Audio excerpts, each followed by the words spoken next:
how to call this one. He's a hell of a player, Ed. This isn't his first rodeo, that's for sure. I was watching him warm up. He was definitely putting balls down.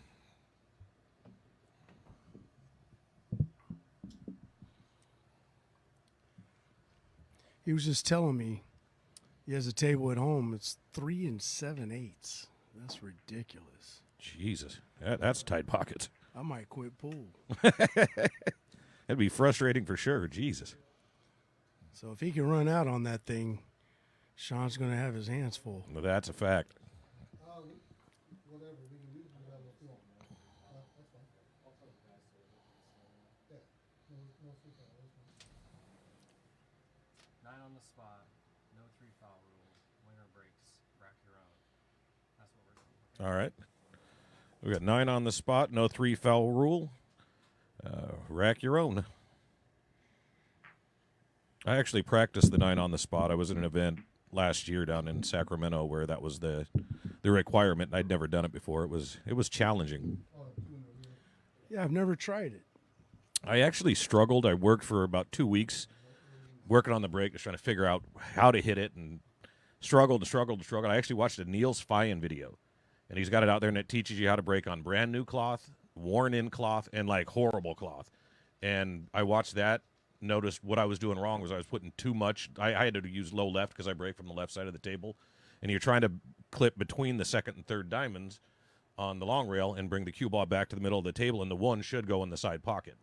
I was putting way too much low left, and that was what was throwing my break off. But once I figured it out, I got it down pretty good, so I was happy with it. Seems like a lot of tournaments are turning toward this. 9 on the spot, that is. Yeah, most of the pro events I've seen, that's what they're doing. And I'm seeing a lot more hand racking going on as opposed to the magic rack. I wonder why.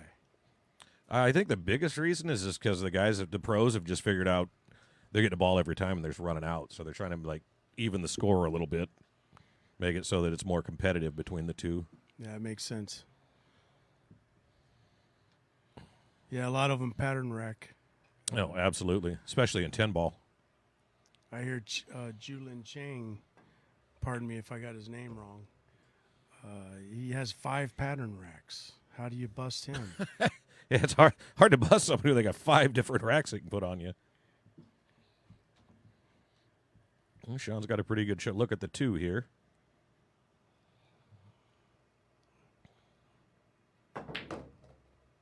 Wow, he hit that good. Yeah, he hit that sweet. Hey. I think he'd have liked a little bit more to make it easier to get on the 4, but he's okay. Shoot this with a little inside juice. Yep.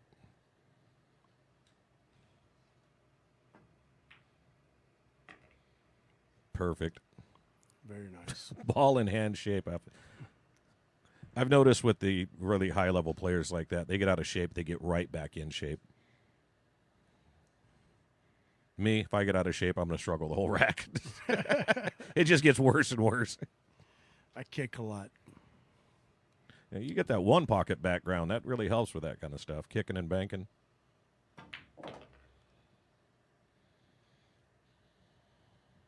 Yeah, the banking. You know, it's a different style of banking, though. Yeah, I've actually, Bobby Dressel, I know you know who he is. He's a big one-pocket guy. Absolutely. He comes over to my place frequently, and we'll play sets. And he showed me a lot about banks, and it's really helped my banking ability. That guy can bank. He just drills them in at 100 miles an hour, too. I've learned the hard way.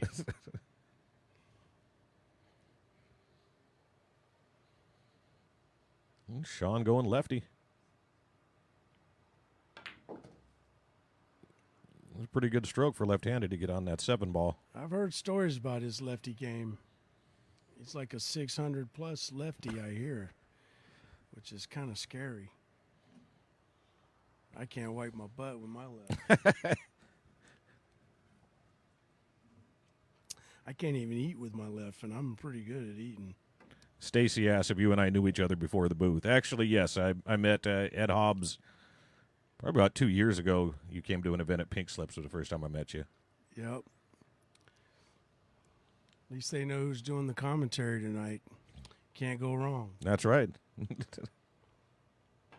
And we spell our name the same, which is that makes it easy. Yeah, I expect Sean to put this rack away. That was a really nice run out all the way around. Looks pretty comfortable so far. I know it's early, but that's a good thing. You know, that first rack is the hardest one to win, they say. Yeah, the first and the last. Yeah, I guess the last is a little tougher, huh, Ed? Yeah, I've had that happen many times.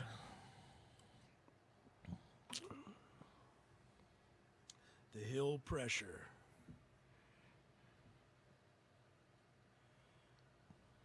So what kind of rack they're using there, Ed?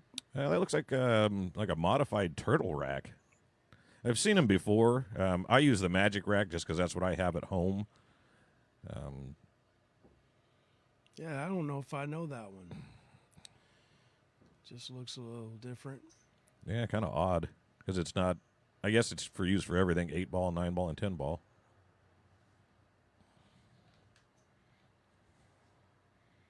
Of course, the one pocket guys don't need any of that stuff. Well, you know, maybe they do. It does give you a perfect rack. But it would be in the way. I Yeah, suppose. we messing that stack up. Take you about 20 innings to get it out of the way. That was the confusing part of one pocket for me. Was the break is it is such a finesse shot.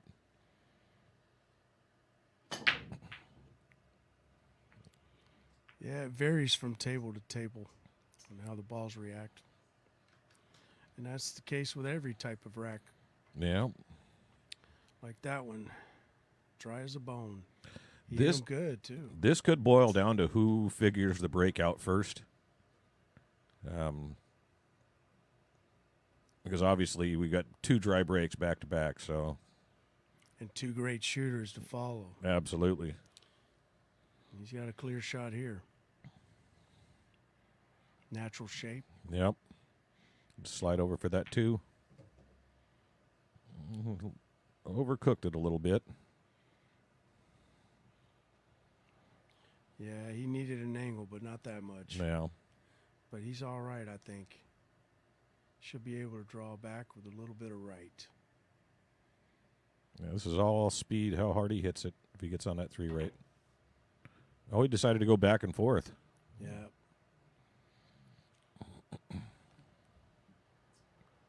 Left Sean a similar shot, but a little bit tougher passing that side pocket. Yeah, those points want to come out and mess with you, it seems like.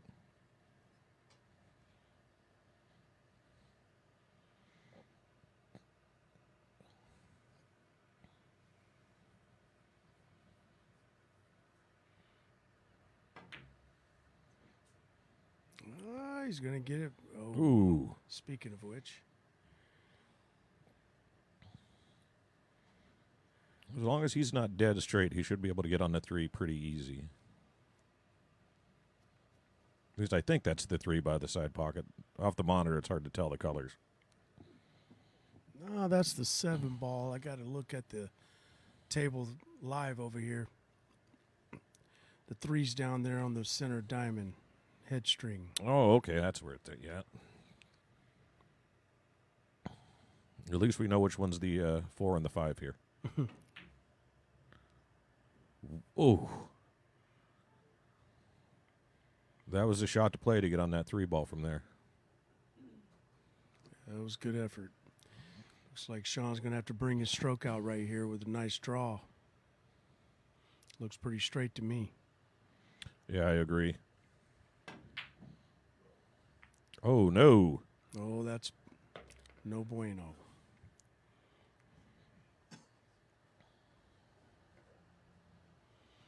Yeah, anytime you have to hit the ball with that type of velocity, your room for error is not much. Yeah, it's those pockets tighten up real quick.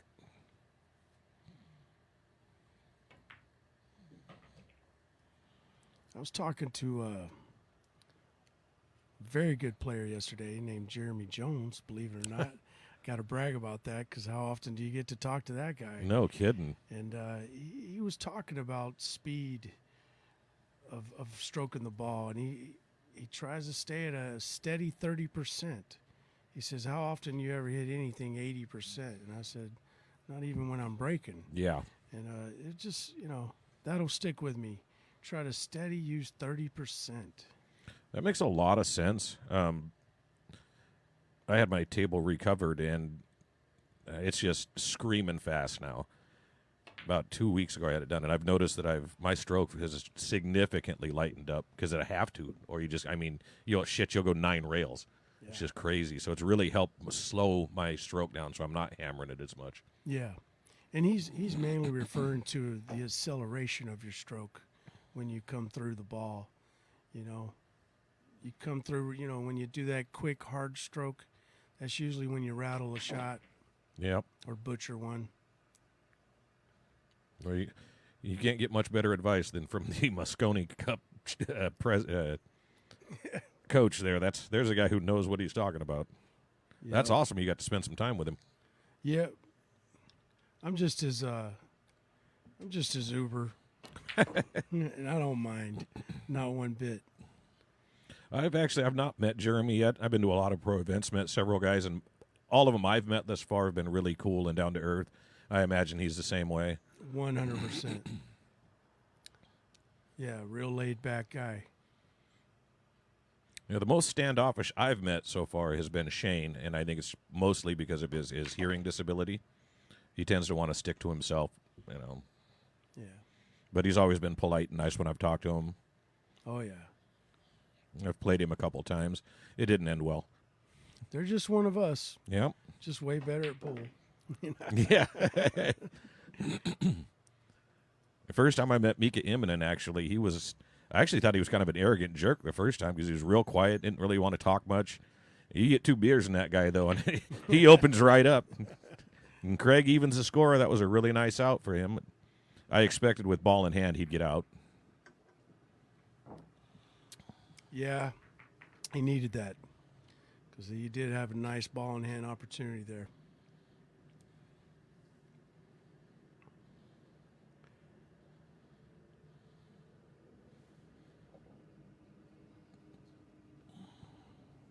Now, I don't know about you, Ed, but I haven't experienced breaking with this 9 on the spot. None of our tournaments locally seem to use it, but a lot of people are turning to it, especially on the pro level. Yeah, like I said, I've done it.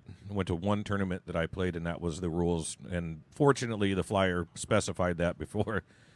And so it took me a long time to figure it out. And once I got it figured out, I haven't done it since then, so it'll probably take me an hour of doing it to figure the speed out again. But I got pretty good at it. The only problem is I played for the 1 in the side pocket, so you don't know where the 2 is going to be. Well, looks like he's switching up and breaking head on. Hey, Lee Baldwin here. You guys sound great out here, by the way. Thank you so much for coming out. I had a conversation with Sean Lewis about this break, and he told me, and this is very interesting, the way Crieigh's break. What happens here with the 9? So there's no 9 on the break anyway, but you don't usually see the 9 move with the magic rack like that. What Sean told me, and you'll see Sean break soon, I'm sure. He said he's going to be doing a cut break tonight. Yes, that's what's required to all the pros that I've seen do it. They do a cut break. I break from the left side like Sean does, so I use about a half a tip, a low left, and you hit just like you would on a regular 9-ball break. You're trying to hit that 1/3 side of the 1 ball, and if it's done right, the 1 will go into the side pocket opposite of whichever side you're breaking, and the cue ball should come between the 2nd and 3rd diamonds on the long rail and then push itself out to the middle of the table. So if it's executed right, that's where the cue ball ends up. And that's what Sean said. Yeah. But Sean did also say that if he saw Criegh doing something different and it was working, he would do that. So watch your opponent break. Absolutely. That's the, I've played in several events with a lot of pros in them, and I noticed that you'll see the guys, doesn't matter how they break, if they see somebody doing it and it's working, they will copy. I just wanted to share that because you're going to see Sean shooting a cut break, and I don't want the people at home to think he's not hitting them square.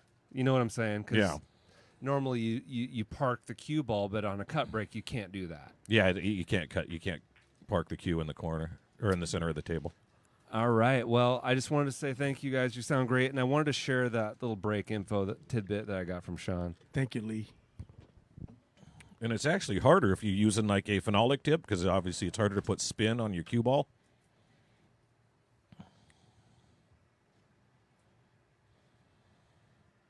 From what I understand, though, what I do know about that break is the reason they don't hit them square is because you don't make a ball. Yes. Yeah. Simple as that. Well, now what they've done is they're 9 on the spot, and then they put them in that break box, which is smaller than the break box used to be. It used to be between the 2 diamonds, end diamonds on the short rail. See, it was fairly wide. Now they've cut that in half, so it's a much narrower place to break from. And I'm seeing that you're not getting as many break and runs. Yeah. Ooh. Yeah, I'm glad they're trying to make it just more difficult. You know, people master the break all the time, no matter what the game is. Yeah, the pros just seem to. They spend so much time doing it. You know, hey, Bo, how you doing? Good to see you. Yeah, I watched Skylar Woodward down at the Texas Open. It was towards the end of the second day, and he was still in it in between matches. For 2 hours, he would just rack and break and re-rack and break, and that's all he did was working on that break for that event. That's what you see him do constantly. You know, Dennis Orcolo, when he was here, that's all he did. Getting that break perfect. You know, because with these guys, that's how they get off and running. Get that the break is the most important shot because if you get a ball, most of them, if they can't run out, they're going to play a wicked safety. Yeah. So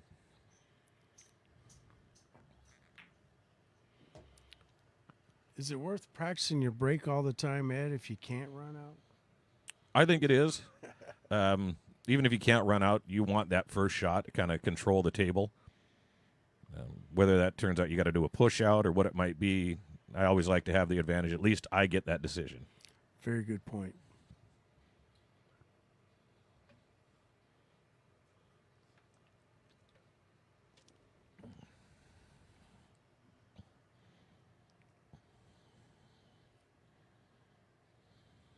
We got a great matchup tonight, I'll tell you that.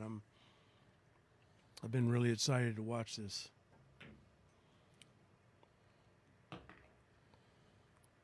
It's got a nice angle. Looks like off of that 7 to just float down for the 8.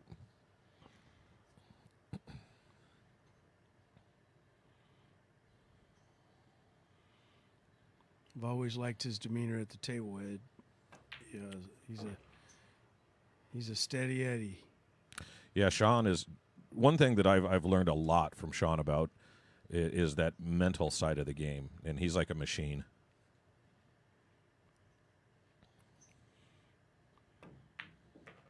Because I don't know about you, but I tend to let mistakes frustrate me and continue to screw with the rest of the match. That's important, keeping yourself together. I mean, when you're under the heat and things aren't going your way, that can be super difficult. I mean, you have to constantly keep yourself in check and moving forward and thinking positive. That's you're right. That's such a huge key is staying positive mentally. Without that, you're in trouble. That downward spiral will not end. Oh, absolutely. And you see it. I mean, you look at a guy like Earl Strickland, can be shooting lights out and a couple of mistakes, and he just loses it and falls apart. And then you watched Efren Reyes would dog a ball, and he would just laugh. And it just never seemed to affect him. Yeah, I agree, but I also never believed that laugh. But you know what I mean? I don't know the method of how you're supposed to act, but I know you definitely got to move forward. Yeah.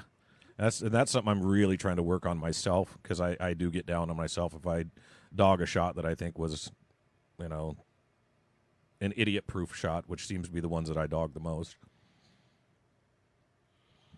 Yeah, sometimes those are the hardest to fade because, you know, we forget to treat those like they're any other shot. Yep. You know, like how often do you make a great bank or great shot and then you dog that straight in? I mean, you hear that story, everybody you talk to. Oh, absolutely. There's a lot of, you know, that's just mental. It's just simply not resetting and treating the easy ones just like the rest. Absolutely. Sean's got a ball on the break and a look at the one. The one thing I noticed last time I played with any of the big dogs and got crushed rapidly by Tyler Steyer, I decided I was going to take that opportunity to learn, and I watched everything him and Fedor Gorst did, and John Mora and Oscar Dominguez, and every single shot, even if it was a duck in the pocket, they would size it up, get their body right, step into that shot, mechanical every time, regardless of what the shot was. Yeah. And that showed me a lot, that these guys take every shot exactly the same way.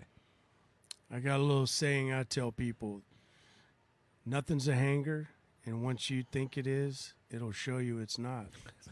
And that's the truth. Absolutely. The pool gods will teach you that it is not a hanger. They'll smack you right in the head. That's a fact. Pool is such a humbling game. It could be darn right painful.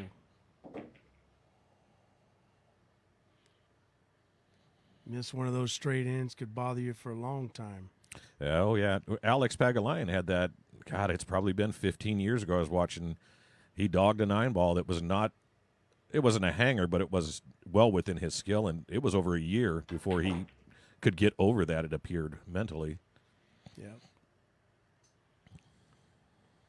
I know that's opposite of what I was just preaching. The thing is, it's we're also all reality. we're all human beings, and we all, Last Saturday, I had to let it affect. Get out of there. Ooh. I let it affect my game. I had You ain't liking this. dogged a couple balls I shouldn't have, and it right down the toilet.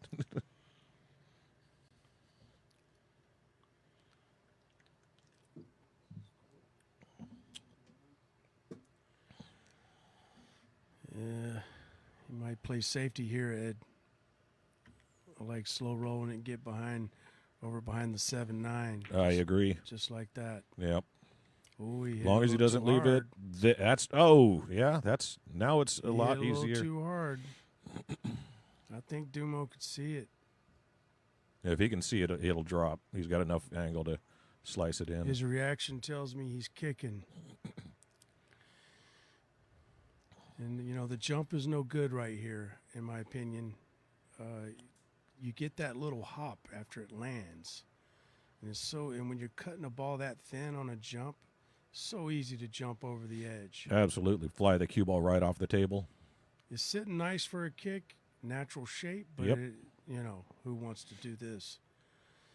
Yeah, you got pretty fortunate, Sean, there to leave him tough. Yeah. That cue ball rolls another half a roll. I think he's got enough sight to sink it. The kick does have built-in shape. He's just got to hit the right speed, and if he touches a 6, it's in, right? Yeah. Ed? Oh, absolutely. If he grazes the edge, it drops. And I think he hit that perfect speed if he hits it. Oh, yeah, that was perfect. yeah, that speed was the with speed he needed. Yep. And you can't fault him for that. That's such a difficult kick just because of the location. Yep. And Sean made a successful safety. He hit it a little further than he wanted, but he did get him hidden behind the 7.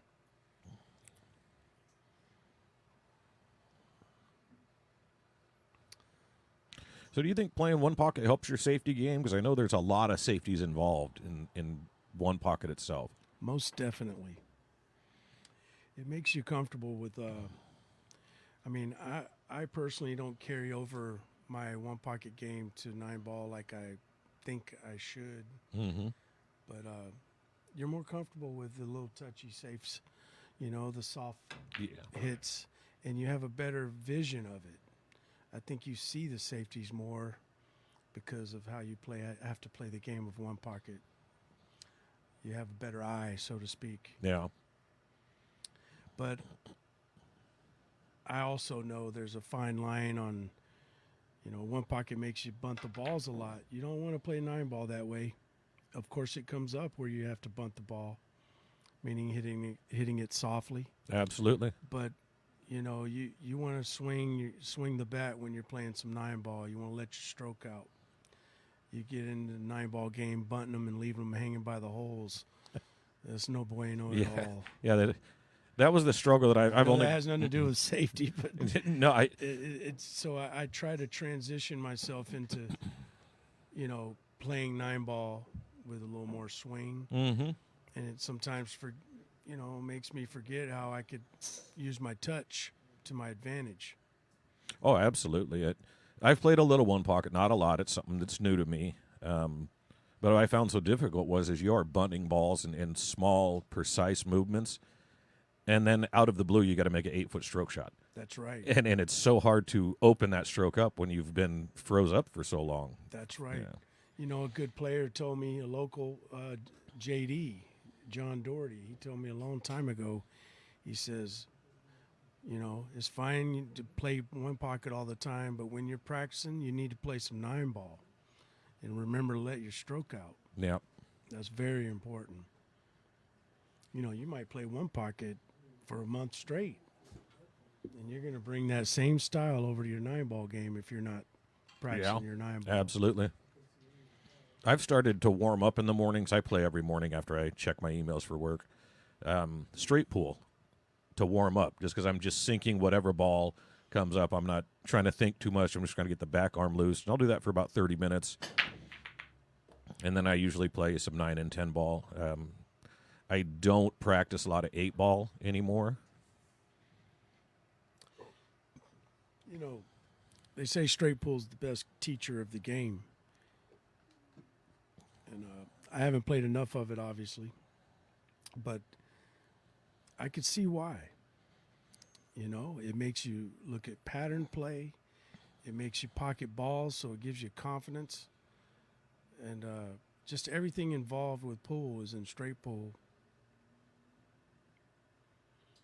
What's your high run there, Ed? Let's see, like 47, I think was the best I've done. Better than me then, sir. Yeah, I don't know what mine is. I don't really have one. The hardest part for me is leaving that ball so that you got an opener on the next break. Yeah. And what I do that's is, where I get stuck. for practice, I just put a ball off to the side and slam into it. That's how I start, because I'm not working on straight pool breaking. I don't think it's something I'll ever get into. But The safety part of that game, I think I'd be all right. But anyways. Hey guys, I want to thank you. One of the important things about this show is I want the viewers to learn. And listening to you, I'm learning. I'm loving this commentary. I like that you guys are talking about what's good to practice. And I don't like practicing 8-ball either. And let me tell you why. There's too much time standing and thinking. If you're going to play the game properly, you have to plan all 8 balls. Mm-hmm. That's a lot of standing and staring. You know what I do? I practice 8-ball at work on an app. I play 8-ball pool. But you can sit there and think about patterns, and that's good practice, because you do need to practice figuring out the 8-ball patterns. But do it on at work, on the bus, on a game. Don't waste your time on paying for a pool table and stand there think about the shots. yeah, especially if it's an hourly rate on that table. It's good advice there, Lee. Oh, I was wondering if that's a great safety if that thing doesn't leak out. Although, speaking of 8-ball, I know there's a lot of people down at Stimpy's tonight trying to win that break pot. Well, what's that thing's up at? Good luck to all of you. Isn't that like $5,000 now or something like that? Yeah. Good God. Yeah, 5 G's. My buddy Kenny Sorum, Shaky Smooth himself. He was an 8-ball away from 3 G's last week. Oh, that's brutal. He sent me a video Pepe made. It was awesome, man. I mean, I was cheering for him, even though I know he already missed it. But I was, man, I hope he wins it tonight, or somebody I know. But anyways, they capped it, I think. That's what I heard. Yeah, they started a secondary pot. Yeah. Great thing right there. That always brings a great bug to the game, having a big old break pot in the area. Absolutely. That was a really good safety that Sean played there. I think he's going to have to jump this one. Hopefully they got this match on the big screen. I want to say congratulations to Mike and his wife, Nicola Vanderbeck, got married today. They're doing a wedding reception / pool tournament at the Cedar Inn right now, actually. Nice.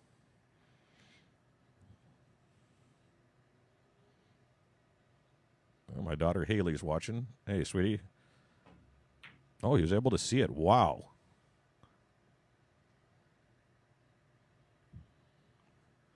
Missed it on the pro side. Yep.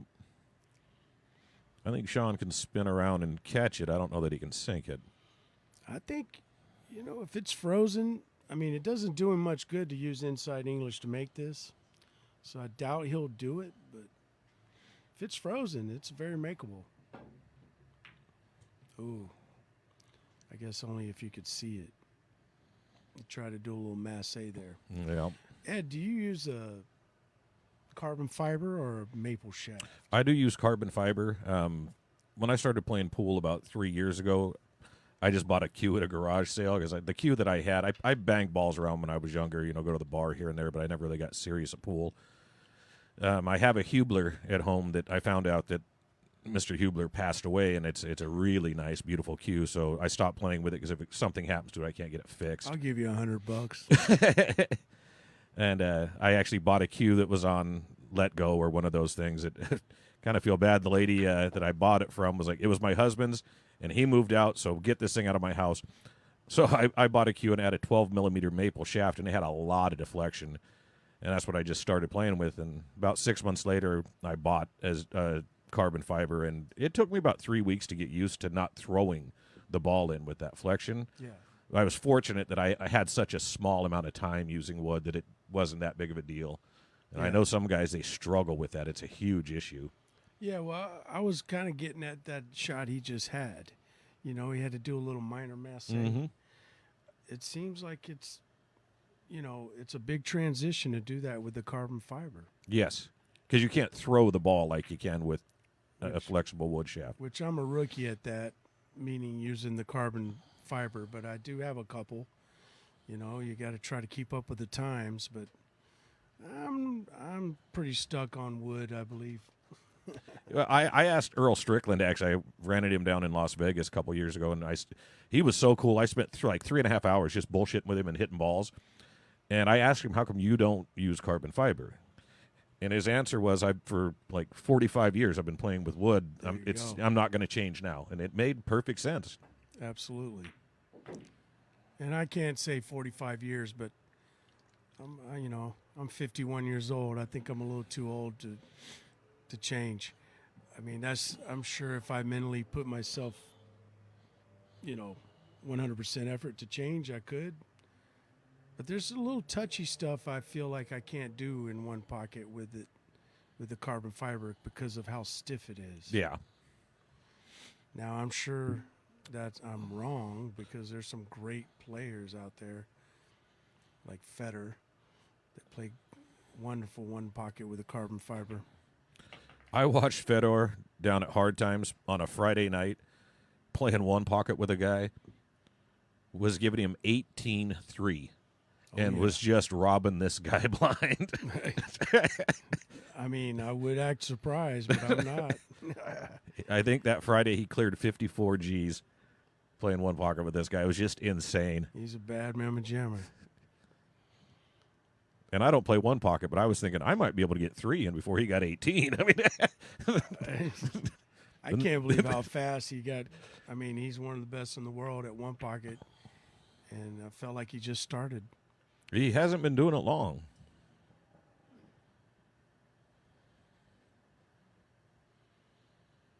And, it's kind of sick to say, but I don't even think he's that serious about one pocket. He's still trying to win world championships. Yeah. And, I think what he and likes about the one pocket is the money. Well, of course. Yeah. And let's face it, everyone may not agree, but one pocket is a beautiful game. I'm getting more and more to where I can understand why people like to play it. Initially, it was like watching flies fuck to me. It was real slow and methodical. I actually watched him. I watch a lot of pool in bed because I'm boring like that. And TMI. I was watching Corey Duel play some guy, and I'd never heard. Whoa, What a what kick! a shot. Wow. He fired that one in.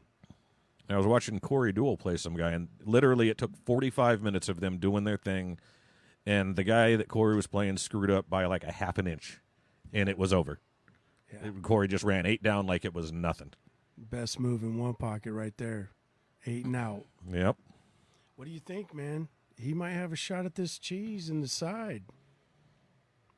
I think you focus the shot into the corner, and if the 9 goes great, I can't see from my angle if he's got enough of the 9. If it puts a little like low right into it or low left, he could push it that way.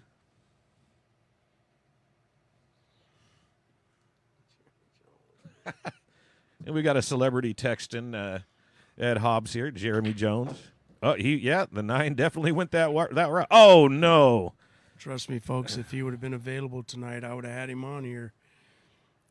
Why not make your debut like myself with no offense to you, Ed. Oh, none taken. You're a hell of a commentator, but JJ, Double J is in town. Oh, man. I would love to just hang out with that guy and pick his brain. He's a cool cat, man. All the lessons were filled up before I could get signed up for one.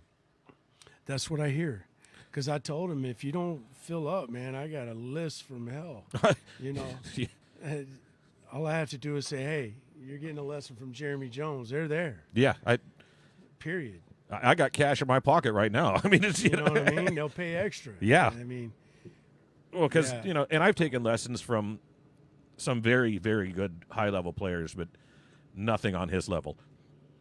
I mean, I know the guy, and I haven't had one, and I want one, just because I know he could.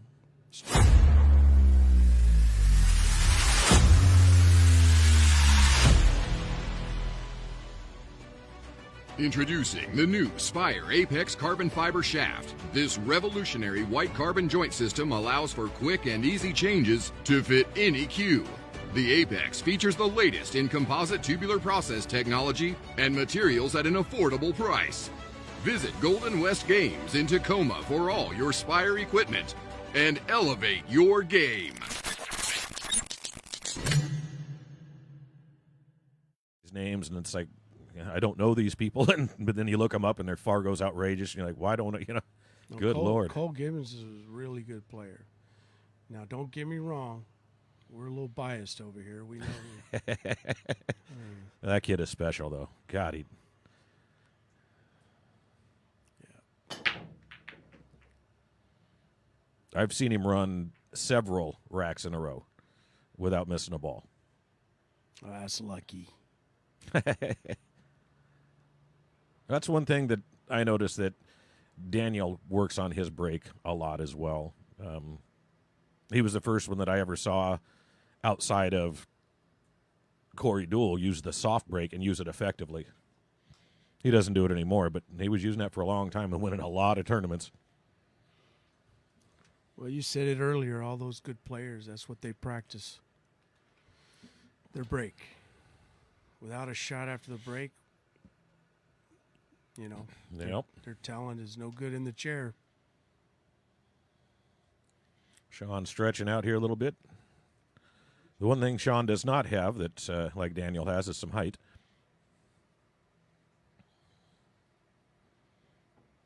But neither does Alex Pagalayan, and he sure wins a lot.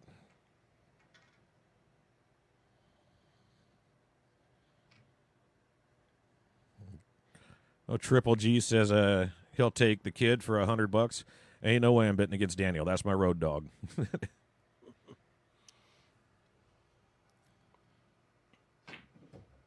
Nice. Is he going to get shape? How many on the wire, Triple G? We got action. Daniel, let's cut him up.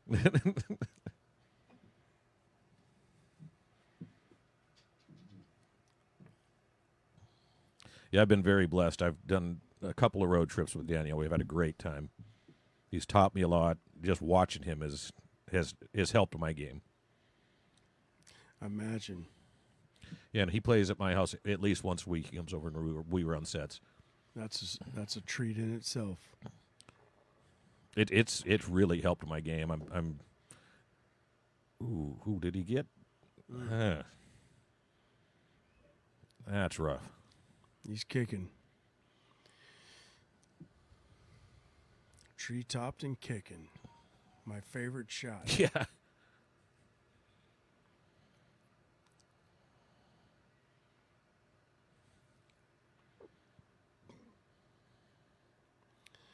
I don't look for him to try to make this.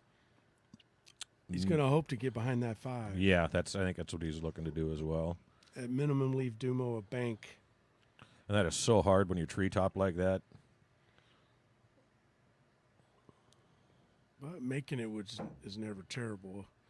There it is. He tried to do what we said there. Not bad. Yeah, I mean, could have been a lot worse. Looks cuttable, though. Looks cuttable.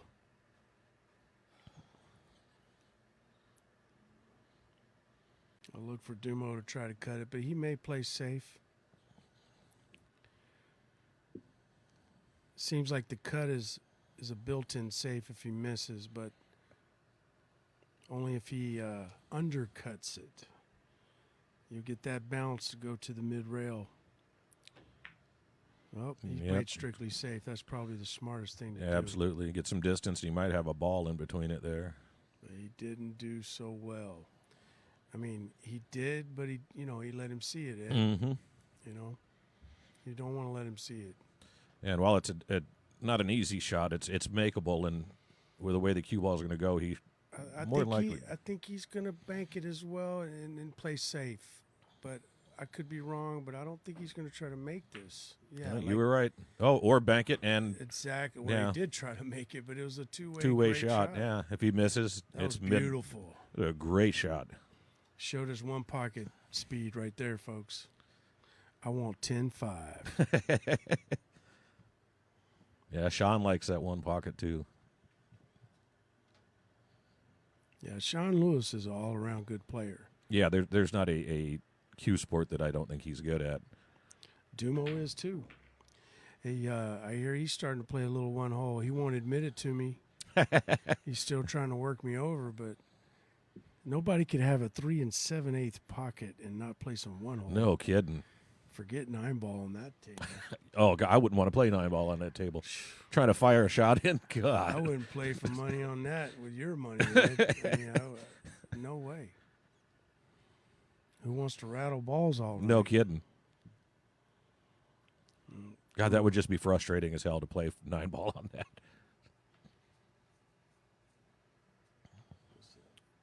4-1 for Sean. Yep. This is the ball here if he gets on the 80s out. Yeah, he punches this over. Yep. Very that was nice. a real nice use of English there. He put a nice little solid stroke on that one. I think that was a little more than 30%, don't you? Yeah, I'd put that at 50, 60%. I mean, he didn't hit as hard as it looked, but he hit it pure.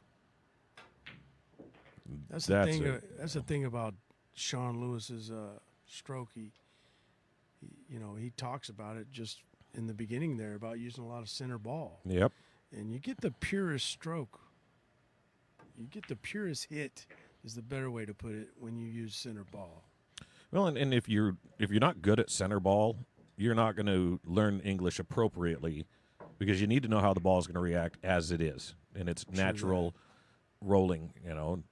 So if you can't hit center ball accurately, you may be able to put spin on the ball, but you don't know what the hell it's going to do. Yeah. And let's face it, in most cases, that's all you need. Oh, absolutely. Let the physics of the ball moving on its own do most of your work. Sharp Q Repair and Supply, the South End's answer for Q repair, offering tip and ferrule replacement, shaft cleaning and sealing, linen wrap replacement, and so much more. Want a custom jump cue? Look no further. Contact info is on the Facebook page, Sharp Q. That's Sharp Q, the South End's answer to Q repair. Well, the thing is his first time playing on this table, and I know because I've played on it once before, it does play a little different than like my 9-foot diamond at home. It doesn't play like this table. So it takes a little getting used to, and Sean has played here before, so he's got a little bit edge on that experience from that. Agreed. But let's don't forget, Dumo plays on 3, 7, and 8s. Yeah. because he'll be fine on this table. Looks like that cue ball got pinched against the rail by another ball because that one ball went right in the side. Yeah, 3 7/8 pockets. I know. Jesus. Might as well just pour yourself a whiskey before you start. You're going to need it.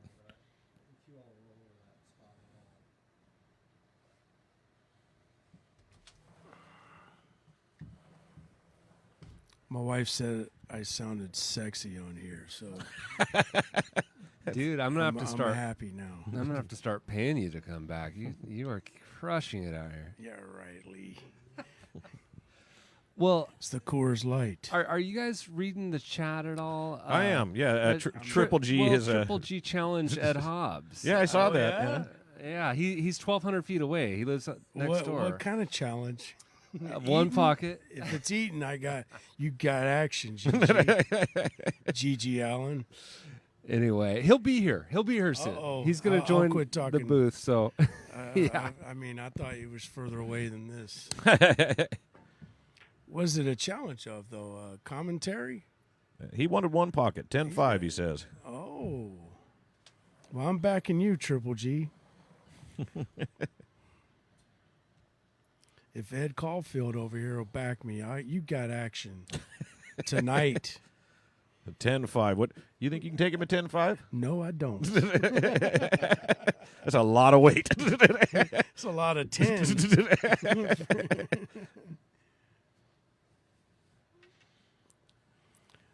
I know this is biased, but hi, Bernadette and Cleo and Bubba.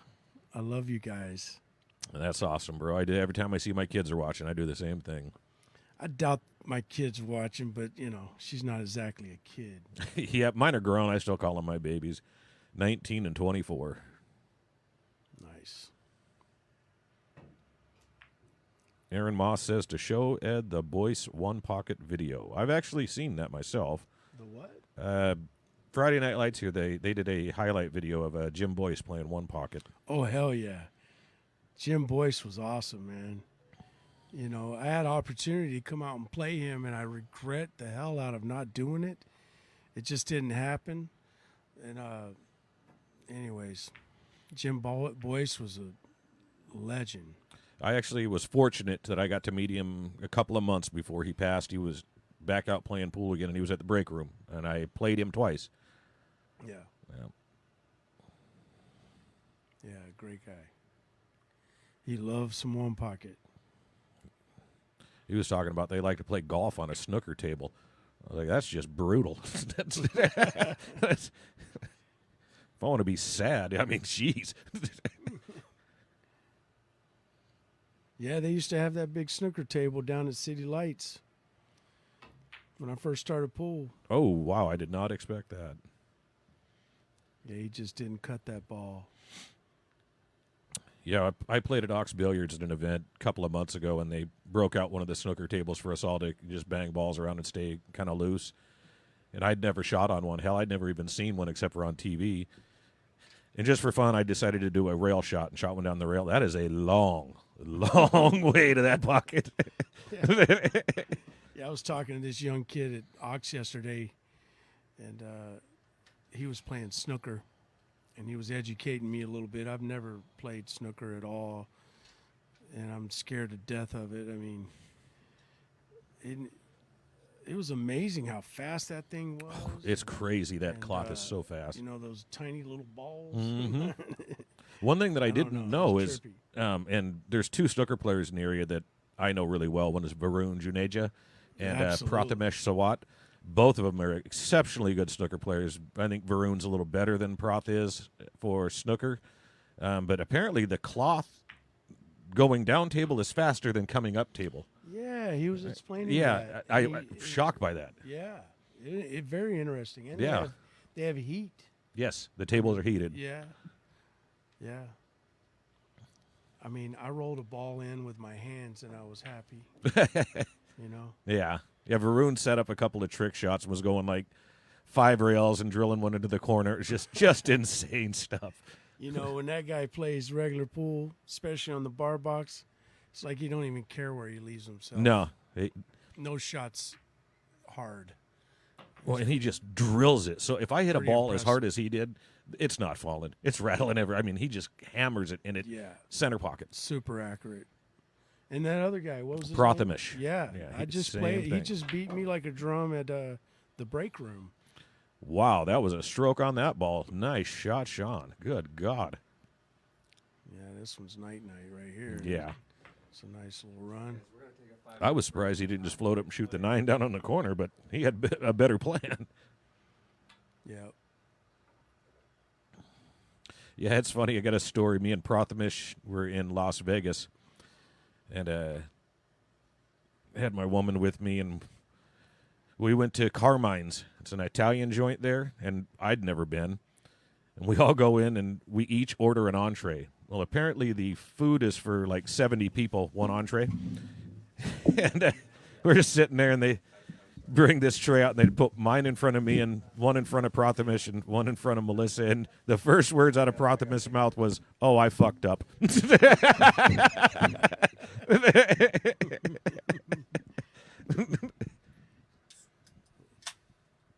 Leftovers. As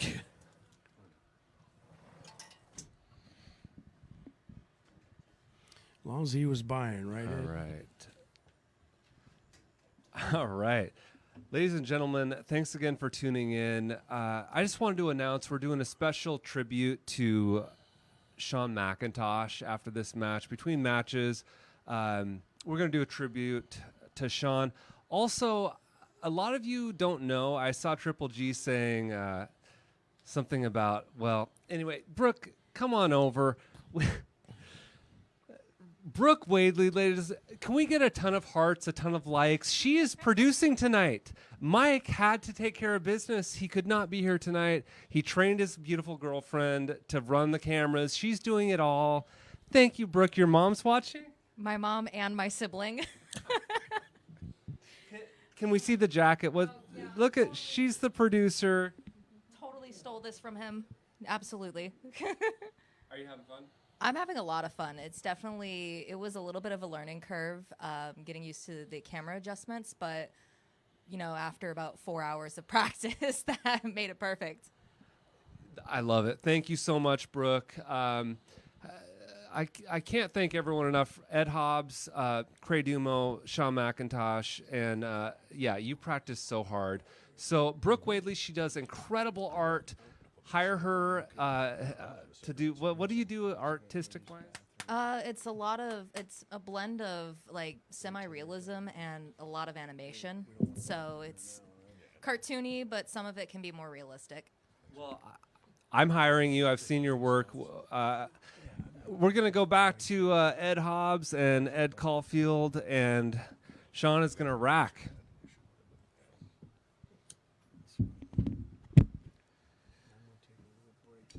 Go right on ahead. And we are back.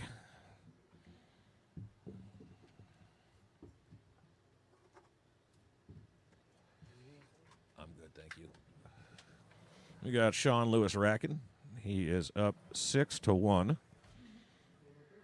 Sean is stroking them well. That last one, rattling that, I think it was the 4-ball. That one definitely hurt Criegh. But I expect him to find his stroke and put some games on the board.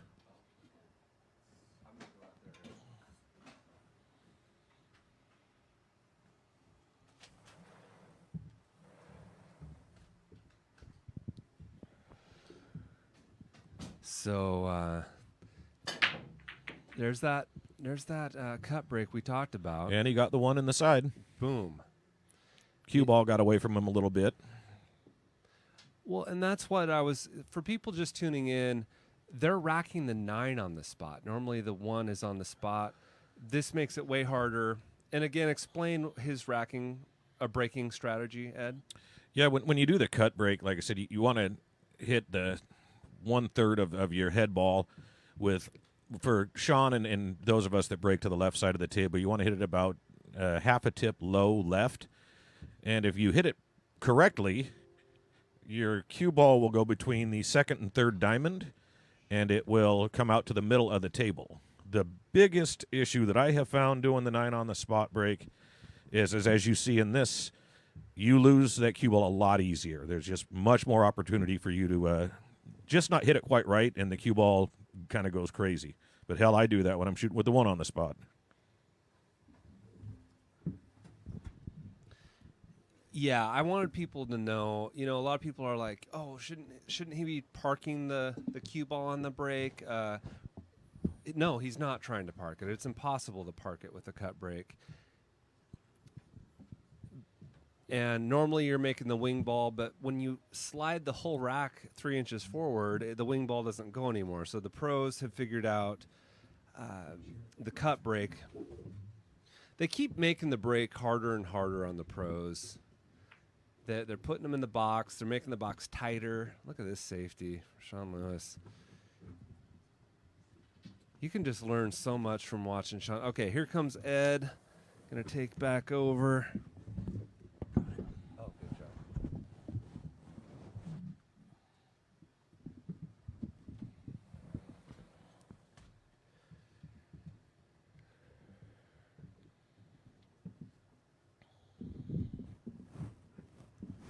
Oh, I got a bad wheel. Did you hurt yourself? Nah. Just got bad wheels. Oh, great bank shot by Criegh. Like it had eyes.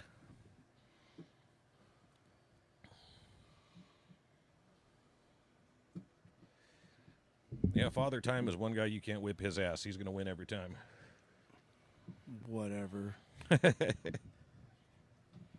He's got no chance. Father Time, that is.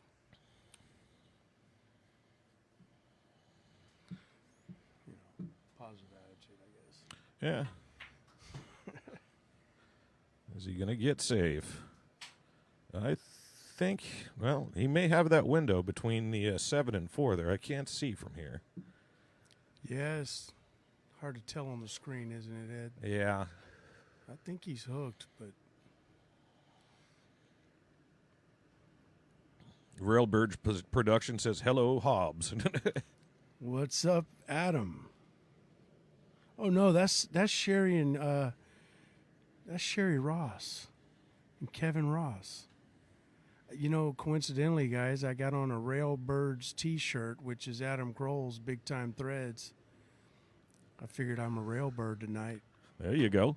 I've watched all. Oh, what a great kick! Is he going to get safe out of the deal? Do you know Kevin and Sherry? I do not. I'm sure I've heard them because I watch. They got a lot of content on YouTube. Absolutely. Good folks. Very good folks.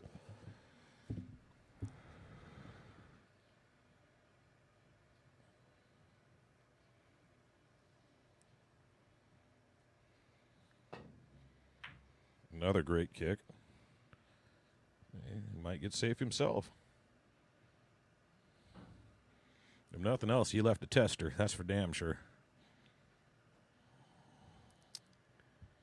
He could, I think he can make this, Ed, but it ain't no hanger, is it? No. But if he does, shoot it with a nice solid stroke, he could follow right back up for that 4 Yep. in the side. There it is. Like so. Ooh, fire Oh. ball. No love. Dumo's thinking I got a little chance here. So you're saying there's a chance. I think Sean hit that ball good. Yeah. I don't know about Sean's jump game. Do you? I know he can jump. It's not something that he prefers to do. He prefers to kick more often. I could tell right now. Yeah, I would be jumping at this because my kick game is not near as strong as his. Yeah, I want to make sure, I know at least jumping and I'm going to hit that thing. Yeah. These days, those jump cues, they're like cheating. Oh, absolutely. The ones they've got out now they're so good. Is it just me, or do you get either you make it or you shit safe the guy? Is that guy a standard of a jump cue? I definitely get a lot of lucky safes when I jump. Because for me, unlike a lot of the high-level players that they've got a very, very good chance at sinking a jump, I know I'm going to hit the ball probably 95% of the time or better. It's just where the hell it goes from there is anybody's guess. Yeah. Is he going to cut this in and kind of spin it a little, or is he going to bank it and try to hold the cue ball up there on that long rail? And he's going. Looks like he's drawing. He's jacked up. Yeah. Yeah, getting on that 6 was the from that position was the hard part. Yeah, Dumo hasn't quite got comfortable yet, but don't let the score fool you. There's a lot of match left here. Oh, absolutely. I've seen a lot of players come back from being down like this to win. Yeah, I thought he was hooked, but maybe not. This is such a touchy shot getting back on that 6, though. I think He hit it good. Oh man, he could. He hit see it enough real of good. it. Yeah, I just didn't know if he could see enough of it to make it, but he sure did. That was an excellent shot.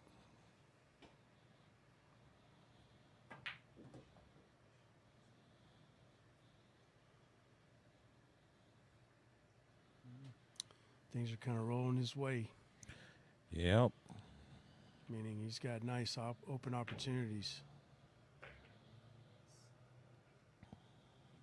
Yeah, and Sean's one of those guys, he definitely takes advantages of the open opportunities he gets.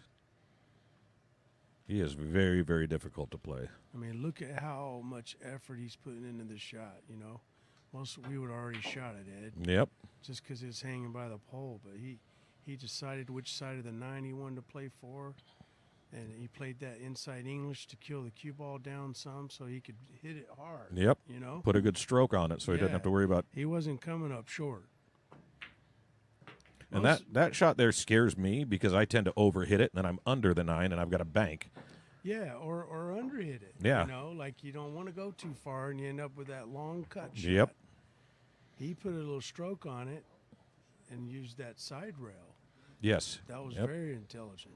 Yeah, because it killed that cue ball enough off of that hit that it just trickled on down beautifully.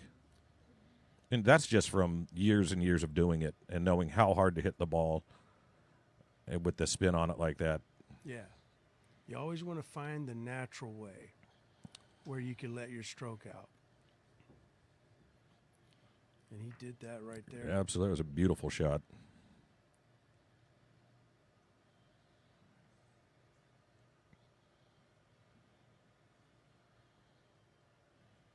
Diana Trent says Sean is a great coach as well, a great teammate in person as well, and that's a fact. I know Sean really, really well.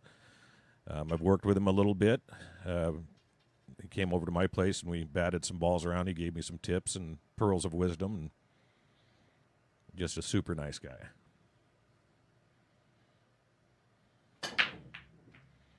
And he's one of the smartest people I know. I think he's got a degree in, like, mechanical engineering or something like that. Yeah, he's pretty smart. He loses me sometimes. Yeah. Eddie Mattia do the same damn thing. Oh, yeah, he's another scientist. I called him up one day, and I was like, what's going on, brother? He's like, I'm working on some elemental geometry. I'm like, are you back in college and you didn't tell anybody? I mean, Yeah. I went for a ride with him one time. Him and I were doing some work, and he was listening to lectures from MIT on a podcast. I was like, you need a hobby, brother. Yeah, that's out there, man. Eddie, we're going to have to talk about that. Yep. We're going to have a conversation. That was interesting. I'm not quite sure what he was trying to do there. Looked like the Tom Cruise double kiss. I don't know what he was doing either. I think he was trying to do the Tom Cruise double kiss off the 1 and make the 7. You think so, Ed? You know that Maybe. shot I'm talking about? Yeah, Off from Color of Money. Yep. Yeah, he hit it kind of like he was doing that. Because he got it full, that's for sure. Dumo's like, hell no. I'm about to get this mug. But that 3 is ugly. Yeah, that tied up there. But if it passes the 5, That was a nice stroke. if the 3 passes the 5, Ed, he's got an easy combo for the 7. So, Yep. and it very well could. He's a little straight on this, though, it looks like. So he's going to have to turn it up a couple of notches to get on that 3, Well, unless he's planning on just doing a safety. Dumo's been hitting the ball a little hard, I thought, so far, but he needs it right here. Yep. Oh, wow. What a shot. Give him some love. Oh, That's well, okay, he can see it. He's I mean, that's not where he wanted to be. he damn near got there though. He had to stroke that one Yeah, well to get down there. He hit it good, man. He got no love there. But, he could billiard the 7 in, but I'm pretty sure he's playing safe. Yeah, if he goes for the billiard on the 7 and misses it, he's selling the rack out. He's going to try to use the 5 here. Yep.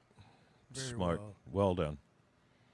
Now, he's got to hope that 5 ain't wired toward the 7. I was just thinking the same thing. If Sean This kicks is- into the backside of that and it's wired. It's looking that way, but I don't think it's on. Sean is looking away to hide him back. There's no baby in this, though, Ed, No, you got to hammer that. You got to fire this one in. unless he can see a piece of the 3, which doesn't appear on the screen. And I'd be worried about going into that corner pocket if I couldn't get enough of the 3 to spin into the short rail. Yeah.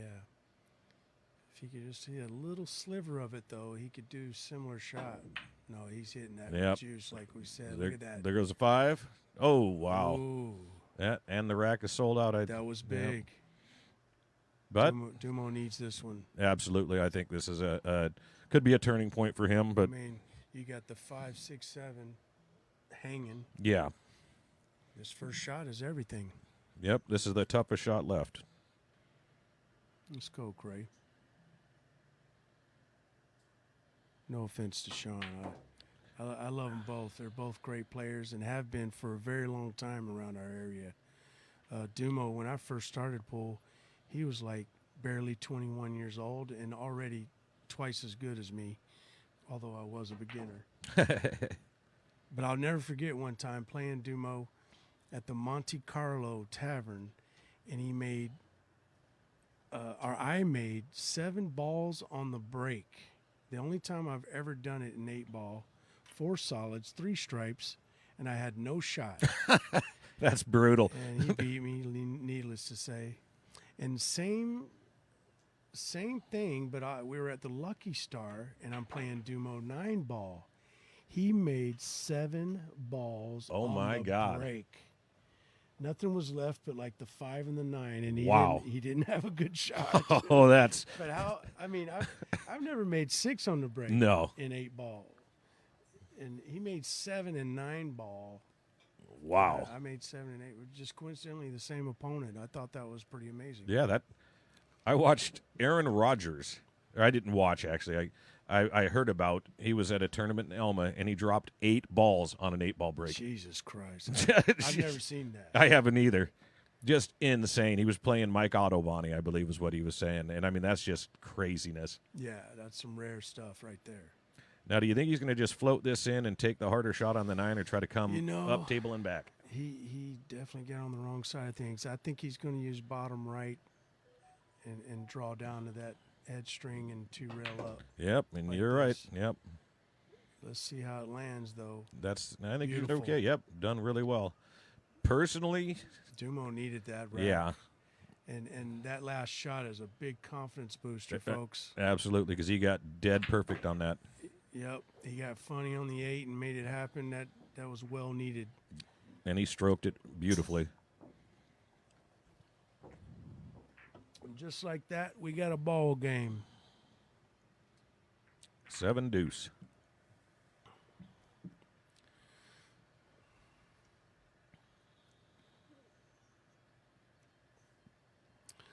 Lee Baldwin's got a nice setup here, folks. It's my first time out here, and I'm just impressed with their professionalism and hospitality. I mean, he's got me Coors Light flowing. Sean rode with me so he could do the DH drive. There you go. I mean, You live close to Sean? kind of. We're both Tacoma. Okay. I live on the northeast side. He's down there in Lakewood area. Mm-hmm.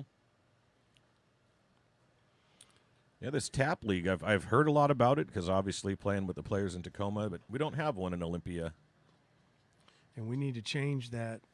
I could buy the county and would be the only way to have it down in Thurston. Mm-hmm. But I'd be willing to if I just got one division developed.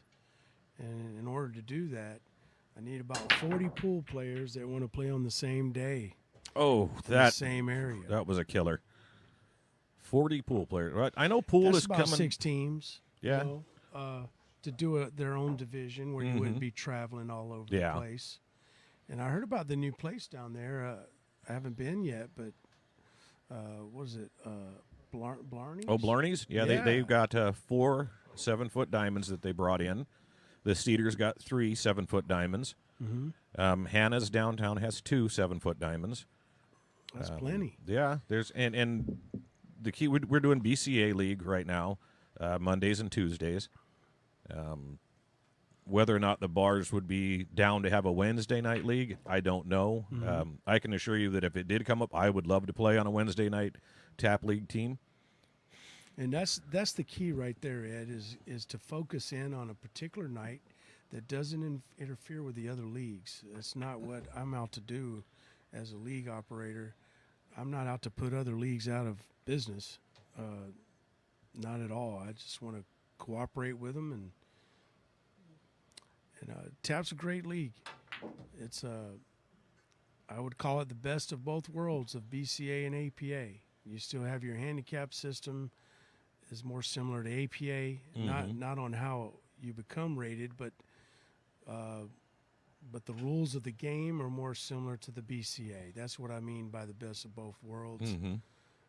APA, people seem to run into some numbers issues, and TAP becomes a good home for that. Anyways, just to give you an idea. Let's say that I'm in a tap league and I'm playing Sean Lewis. So is it handicap that he's got to win 4 games to my 2, or how does the tap league handicap there? Well, Sean's a 7. That's the highest you could be. If there was a higher than a 7, he would be. He'd be there, yeah. You know, but basically it's handicap. If you're let's say you're a 5, you would be 5-3 race in 8 ball, and you'd be a 7-5 race in 9 ball. Okay. Because in 9 ball we race to our rating. Oh, okay, that makes sense. Yep. And 8 ball there's a race grid, Okay. and we have this excellent app that does all our scorekeeping and does that for you. You don't have to remember what the race is. It just does it for you. Nice. But we keep up with every detail in TAP. Daniel says, I go to 11, Sean goes to 4. I don't know how that would be fair. I'm backing Sean. If that happens. Lee Baldwin is joining the booth. Triple G will be here soon. I just want to say I've played BCA, I've played APA, but the TAP League was by far my favorite league. And this, let me tell you guys something. All the Kitsap County players have been playing leagues for the past 20 years where there's no race. They're playing one game. That's the way the BCA is in Thurston County right now. And there's so much more drama in a race to 5. Absolutely. I've seen matches where the guy is up 4-0 and loses 5-4. That hill match. You've watched me play then, I see. You feel like you got to play. Anyone can beat me one game. They didn't do anything. That's right. Yeah. That's right. That's been my only complaint about playing BCA is the races to 1. It's like, somebody gets lucky or you bash an 8 in early or something goes wrong, and it's like, wow, it would be nice to play him again and see if I could, get that one back. Dumo can get out again. Yeah, this looks like it's wired Yes. pretty good. As long as he doesn't hammer the hell out of it, he should be okay. The This 7's is the going to key. stay put. This is the key shot. Well, he needs to draw back a foot. The 7 will go a little bit to the left. Right? He may play it to go to the other corner. Yep. Yeah, Yeah, it look was- at Ed Hobbs calls it. But he's dead. Yeah, he's dead straight. he's not Wow. liking He's it. not- This yeah. is tough. I don't think he's dead straight. I think he can go forward with inside. 2 railers. Yeah. He's Yeah. gonna put another stroke on this one. He's got to hit the center of this pocket. Yeah, there's no cheating when you're putting that kind of spin on it. We know that diamond will spit it out. Yeah, he's going to make it. I guarantee Nice you. What a Shots. shot! Don't- Get He's out- good. Don't go He's in. good. Don't, He's don't- good. Oh, what? Woo! Lee knows his table know because my I thought table. that was a dead scratch. I thought she was going right in. Oh, man. The other thing about the TAP League that I love is there's a tournament at the end where you're playing they still call it title holders. Well, we kind of switched that up. We just had a big money tournament similar to title holders, but we do a playoff format now. Okay. because it's a long weekend for the title holders, and we have our big county tournament at the end. See who goes to nationals. We made it a little more simpler because we used to do the title holders. Yes. So sorry to shoot that down, but Well, no. now our playoffs is unique though. It's a 3-team playoff, and they do a round robin. And Okay. the top win gets a spot. And first place doesn't even have to play playoffs; they automatically get a spot. Nice. This helps prevent sandbagging as well, because you want first place. You get an automatic spot for a chance to nationals, and you Where's win the a Nationals little held at? dough. Nationals moves around every year. Oh, okay. Our last one was in Philadelphia, Pennsylvania. They're about to have one in Atlantic City. We've been to Chicago, Orlando, Dallas, Nashville, Vegas. It's real exciting like that. It changes every year. Another luxury. So here comes Criegh. He's making a comeback. He changed his break point to where Sean was breaking You're from. right. Let's see if he's. I can tell by the Cut cue ball, break. where the cue ball lands. Where That's a cut, but Man, that's a he's hop. popping 'em, man. A pop cut. he hit it. I don't know if he's Way using it too that hard. way. He's hitting it like old Yeah. school. I think you're right. Yeah. He's trying to bust your light out, Lee. Hey, by the way, I you probably didn't see it in the comments, but that shot that Sean Lewis shot on the one, I think you're right. He was doing the double kiss to go back and make the 7 Was in he the really? corner. Yeah. That's the only logical explanation. Yeah, I wouldn't think Yeah. Sean would hit one that bad. He definitely wasn't thinning it to play safe. No, I'm telling you, If he was thinning it, he needs to go see an optometrist. that's what it was. He's going for safe here, huh? Maybe. Yeah, No, yeah, he hit it on the pro side. Oh, but he hit the 4. he was going for that. Okay. Hey, can I just say this to my Kitsap County brothers and sisters? I love our BCA league. I love the Kitsap County League. But me and John Santee Sr., we commuted to Tacoma and played in the TAP League. This was about 8 years ago. It's just, we need to see some new faces. Kitsap County small. We play the same guys. Just commute. Form a team and go to Tacoma or the Kent area and play in the TAP League. Play some real races. I appreciate that, Lee. You're welcome. How many men team is it? 3-4 people on a team for the tap? It's 5 minimum, 8 maximum. Okay. 5 people play in a night. And, Okay. and currently, all of our divisions are double, Jep, 8 and 9 balls. So you get your pool in when you play. And our league fees are $7. Year membership is $25, which gets you you could play as many nights as you like. And I also have tournaments that are exclusive for TAP members. I have seen that. I'm pretty good friends with like Matt Wells. He's a tap member, and he's Long time. yes, he talks about you really do a good job at keeping pool in your tap, and you guys are playing events a lot, and I think that's awesome. And you can play Mark Goodwin. Oh, yeah. You can play He's okay. Scotty Thurston. Absolutely. A lot of quality players. I mean, Mark's a great shooter. it's a competitive league. Don't think you're coming into. I mean, we have fun, but it's a very competitive league. And even if you're not good, again, you get a 2-5 race. You get spotted, right? Absolutely, you get a handicap. So if things are outmatched, you can still beat them. And to your point, a lot of APA teams end up collapsing because they exceed the 23-point handicap. If that happens to you, join TAP. You can be a strong player. They have a higher cap, 25. They have a 25 skill level cap opposed to 23, and it's much more difficult to go up in rating. Our 7s, like he just said, are like Sean Lewis and Eddie Matea when he plays the league. Bobby Campbell, Mark Goodwin, He stroked that one well. Okay. I'm going to head back in. And do you guys report everything to Fargo? No, we don't at Okay. all. We have our own handicap system. The app handles all that. It's called the Pool Net. No, we don't report to Fargo. And to give you an example of differences of APA rating to ours, a 5 in TAP would be a 7 in APA all day. Mm-hmm. And with the 25 skill level cap, there you go. You Yeah. can build a strong team. And most people never get past 5 because it's that tough. Yeah. So it's designed to keep your team together. And that's key is keeping that team together, I think. Yeah, you how know? often you got a group of people you love to play with, and then you got to let one of them go. Yeah. That's a sad thing. I think he's going to have to curve this. He's going to jack up a little bit. I said I was going in, but I had one last thing to say. Thanks to Ed Hobbs for coming out. We love your. No, he's not jacking up. So Oh, he could see. he it. could see it fully, and he's running racks I now. knew he was going to wake up. Yeah, and he he- can play the 8 in the corner. It goes. Yeah, he's looking good here.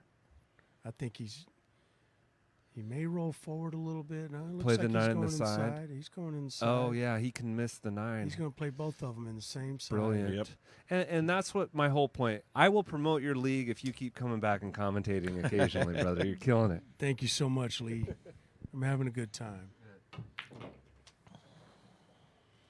But I won't jabber much longer on tap. But I got teams. I've been the tap league owner in the area for 16 years now.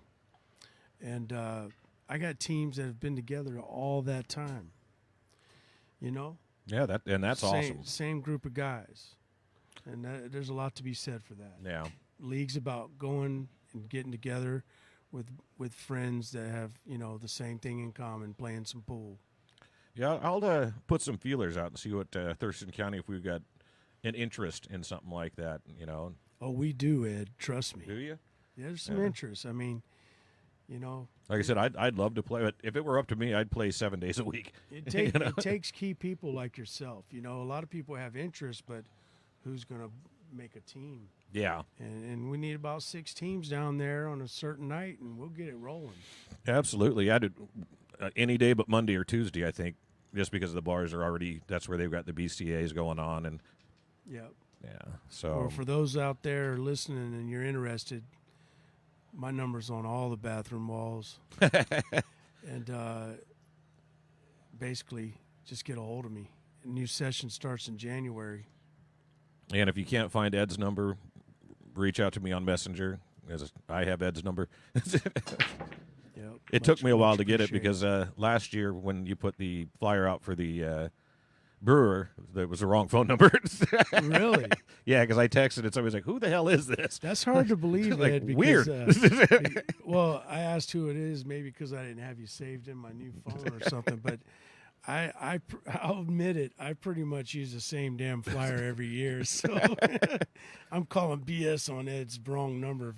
But yeah. That you just were avoiding me? Is that what it was? Or maybe I was a little buzzed. Who knows?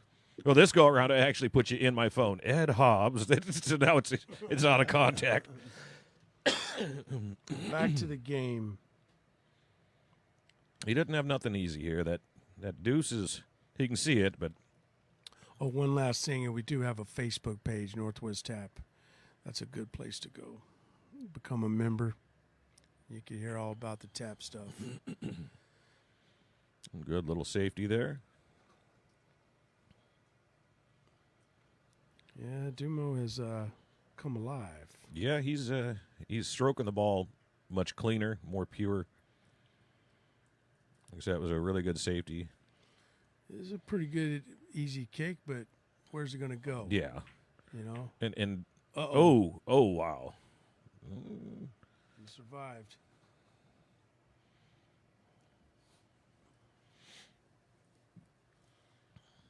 Secret says you don't even have a Facebook, Hobbs.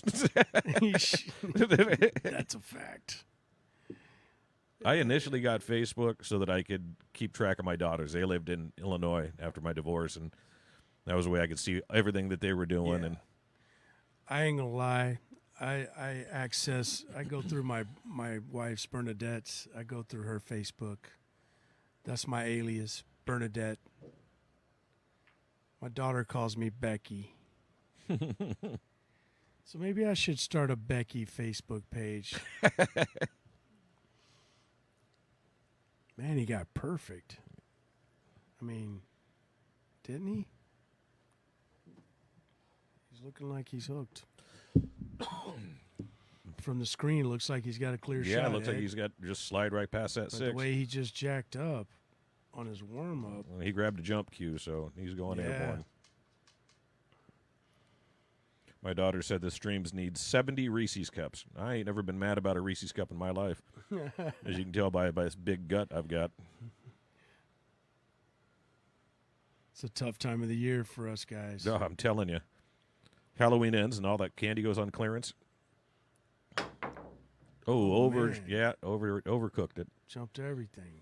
I have to be honest, I went to Safeway like the day after Halloween, and they had those Reese's, I think they were pumpkins, marked down to like 30 cents a piece, and I bought 2 cases. Nice. Freezer? No, they won't last long enough. They won't get there? Nope. Now we're hammering at them. I would point out my fave, but I like it all. That's Yeah. Yeah, we had some leftover Halloween candy, and I said, "You gotta hide this Yeah. stuff." I got no willpower when it comes to that. Oh, yeah, I'm If it's horrible there, at it. I'm on it. Yep. Yeah. As much as I tell myself no. Oh, just have 2. Oh, shit, yeah, that works. That happens like 5 times. I actually used to do like not as a career, but like that's kind of a shock. I think him trying to hold that may have hurt We're that. all, like we never missed that shot. I freaking miss that shot every day. Oh yeah, that. I've never missed But it. still, we're like, ooh. I used to do a little competitive eating, and Really? yeah, I put a 5-pound hamburger down once, and I felt horrible for about 3 days. He might play safe here. I would. That's a good shot. Well, maybe not. Leaked out. Yeah, he wanted to cinch up to that 5. Secret says, note to self, stock up on candy bucket for Hobbs for my January tournament. She had a bunch at her last tournament. Jesus. She's going to be the reason I have diabetes. I swear to God. Yeah. What a great tournament she ran, though. She did. Secret worked really hard on that. I want to say thank you for that. She's got another one coming up in December. It is Fargo capped. I don't remember right offhand what the cap is. I think it's 545, but I could be wrong. So She's even got her boyfriend whipped into shape to help her. I forget his name. Forgive me, but Andrew. poor guy. He's like, I'm stuck doing this. Nah, they do a great job. It takes a lot of hours of work to put on a tournament like that. For sure. Well, I just like a tournament director that stays on top of it like that. Yep. You know? Because you hate to see an empty table and people standing around waiting to play, and Yeah, or at least, they let you know when you're up next and things like that. Secret says the December tournament is 585 and under. Well, forget her then. I don't like her tournaments now. I just squeeze into I don't that get one to by play that one. 100 points. Nah, I love it.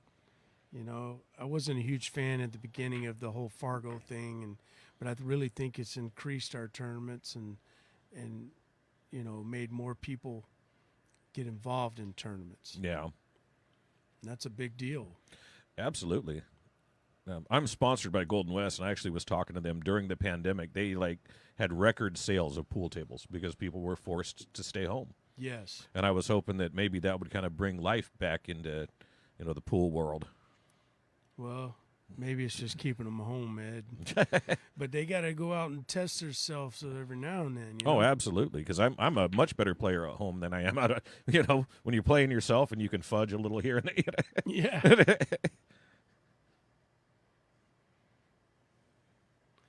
Yeah, one of the few positives of COVID, more pool table sales. Yep. Up 800%. If you're a salesman, that's bad for next year because you ain't going to All break those that. shitty tables you gave away for free, you regret now. You could have got a couple of hundred. Well, looks like you got good on that 8. I think you would have liked to have been a little straighter, but that's very makeable. Yep. He's just got to make sure he avoids that cross side. I don't think he's got to worry about it. But if he uses inside English, he might, which ideally for a straighter shot you want to use. Mm-hmm. It looks like he is. Yeah. Oh, man, he got a lot out of it. He hit that good. Hit that real good. Very nice. This is the kind of 9 ball I like. when I'm playing. Well, that was a shot, something similar to that was really hard for me to finally figure out that don't try to hold it on the other side of there. You know, try to float it in and hold it on. Yeah. Let the cue ball go back and forth. You're okay. This match is being played with the Aramith Tournament Pro Cup set, featuring a unique molecular structure. It guarantees razor-sharp precision and unsurpassed longevity. Unquestionably the best pool balls in the world. This set is available in the TV and value pack version, as well as in the My Aramith ball and cue cases. Now you can bring and play with the best ball set everywhere you go.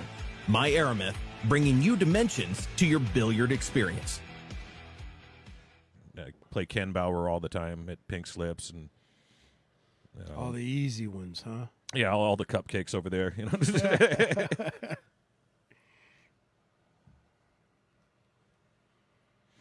Secret says January is going to be an open. It says there's going to be a higher entry and changing the rules up a little. Oh no.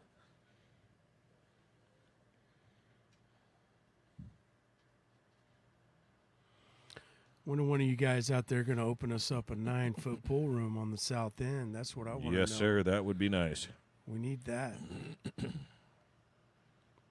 I'd Our south end 9-foot pool tables are in Portland.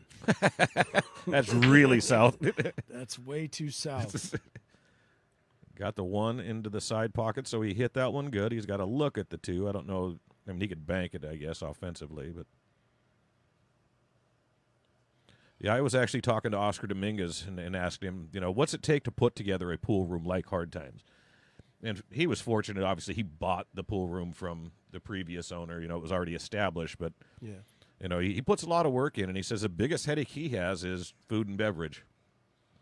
Yeah. You know, and apparently the licensing and all that kind of crap's a real pain in the ass. Yeah. But that's what a great pool owner. Him and Desiree. Yep.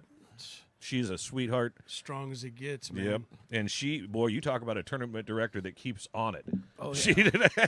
Oh, and they got another guy. I don't know his name, but he does their weekly tournaments. He does a great job. They run big tournaments every night almost Yep. over there. And there's action almost every night in the back.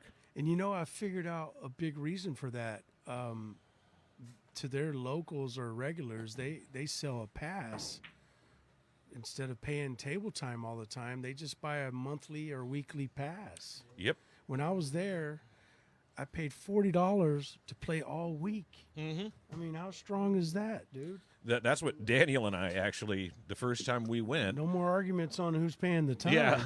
We rented the table, and we were there half of the night getting ready for the next day's tournament. It was like, shit, it would have been smarter to just buy the the subscription, and then is he going to get? Yeah, I was blown away by that, and it's a great idea because I'd go there early in the day, and there was a lot of people there. I mean, you know, they're members. Yep, and the food's really good there. Absolutely. I got the like garlic soshi ramen thing. God, it was delicious. But like we said, they're good people, and it takes real commitment to run a place like that. Absolutely. And he was telling me how they put everything on the line for that place. Well, and it's worked out. It's And successful. then COVID hit. Oh, Jesus, yeah, what a killer. Brutal, right? But they survived. I mean, And California had tough restrictions like Washington did, so. yeah. Exactly. And I know he does a league out of there at least 2 nights a week. Oh, yeah. Is he going to get safe? Which he's mostly 9-footers. Yeah, he's got 2 7-footers in the whole place. Yeah. Yeah, I'd have to say, out of the ones I've been to on the West Coast, that's my favorite room. Yeah, I really Hands like down. it there. And he supports a lot of the younger players. He's always putting stuff on to fundraise for them to go to different events. And Yeah, he does. And he made the Moscone team. How he about did. that? I was really happy about that. I messaged him and was like, hey, congratulations, bro. You know, and I like to give him a little bit of crap here and there because I texted him the other day to congratulate him on it. And I was like, you need to stop ducking me for sets. Yeah, he's a strong player, man. Very. And his dad as well. And his dad's a hell of a table mechanic, too.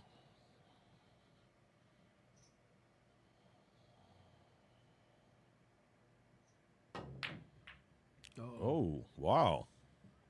That's what we was talking about earlier. That's not 30%. No, that was about 70. Yeah. It's hard to hit a ball that hard. That sounds funny. But it But it really is. I mean, To hit it accurately. it's like, how could it have time to miss that badly? Yeah. After you're hitting at warp speed, it's something to do with the acceleration. You know, your cue ball's not hitting the contact point where you want at all.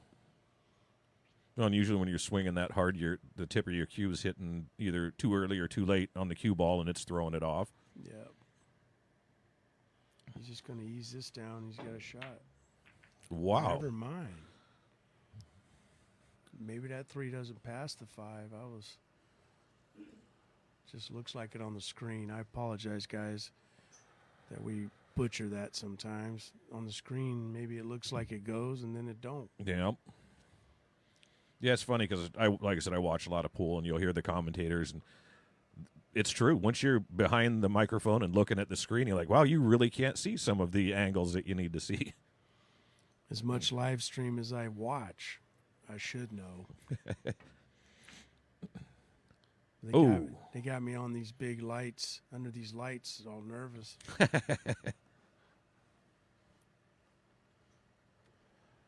That and I can't feel my feet right now. Yeah, that diabetic comment may have come back to haunt me.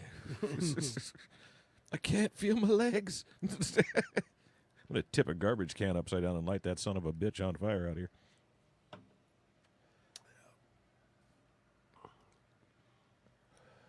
He's kicking at this, baby. That's a tough shot. Oh, wow. Went all the way around it. Kind of swerved. All that English. Yep. Tough rack. This is where I like the 3-foul rule. Absolutely. I mean, not that I'd execute it, but, it comes into play. I've been 3-fouled before, and it is demoralizing. I mean, right here, he'd make the 2 and then play a good safe on that 3. Yep. And maybe put Sean on 2. Yep.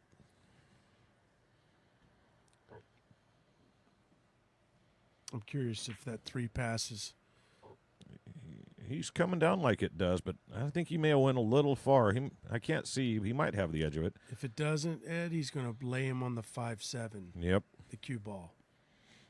I think Triple G is here. He just said shit's about to get real, so maybe that was his car door we heard. He's going to bring his loud ass in here. Talking one pocket crap, 10-5. Oh, it went. It went, yep. And he's okay there. Yep. He should be able to draw it.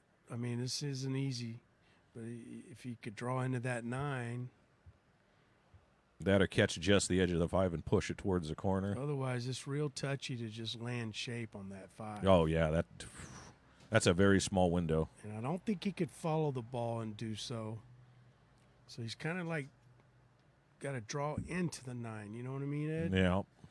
Yeah, he's going to have to put a little low on this. Oh, we're good, man. Just need more. There, yep, that's 5. what he did. Yeah, that was the 5. That was what I was thinking That would works. be his best option, but that's touch. You got to hit that good to get that shape on that. Well, I'd say he got pretty good. Yeah, I'd be happy with that. Mm-hmm. You just follow over now. Mm-hmm. I'd probably put just a touch of left on this so that when it came off that rail. Get out of there. That's okay. Yeah, he's good. I think he used a little more in a touch. Yeah, he had a lot more than. Which he wanted to avoid those balls, so I don't blame him. And and the side. And the 6 is it's not a hanger, but it's awful damn close to the pocket. So This is a key shot here. Yeah, looks like he's trying to draw out of this. He must be almost straight on it. No, he's following the ball. Easy. Yeah. Oh, that was a nice little stop shot here. He wiped its feet on the way in. Yep. I'll give you 3-1 on the money. He's out, Dumo. Is out. Yeah, I agree. Tails, motherfucker, you got action. Oh, Oh, no, the no. one thing yeah, I gave him the curse. the commentator's curse. That's my first. Just for the record, that's my first commentator curse. I don't know how You can jump it in. I'm gonna say how well he jumps, but it's fairly straight. So if he hits it good, it'll go. I would assume with a Fargo rate as high as his is, he's been around a jump cue a few times. Yeah. Although he jumped the object ball last time, this one, he knows last time he overdid it. You know what I mean? The distance. Yep, is very similar to that side rail you had absolutely. earlier. And this is one because you have to hit before the 8 ball, or you're going to go off of the table. Yep. But yet you got to clear the. Yeah, 9. you got to get over that 9. Oh, See, he took a little off. I mean, that's a tough jump, even though it looked easy maybe on the screen. But you got to land it quick. absolutely. Like you said. If the 9 was You closer almost to him, got to land yeah. on it. If the 9 was closer to him, it actually would have been an easier jump. Yeah. I jump pretty well because I suck at position. Okay. I'm going to go out on a limb here and say Sean's out. Although I have screwed that shot up a million times. I apologize, guys. I'm a rookie. I got to get closer to the mic, but it just intimidates me. Dumo has Sharp Q Repair and Supply, the South End's answer for Q repair, offering tip and ferrule replacement, shaft cleaning and sealing, linen wrap replacement, and so much more. Want a custom jump cue? Look no further. Contact info is on the Facebook page, Sharp Q. That's Sharp Q, the South End's answer to Q repair. Gee. Sneaking through. What's up, brother? I did.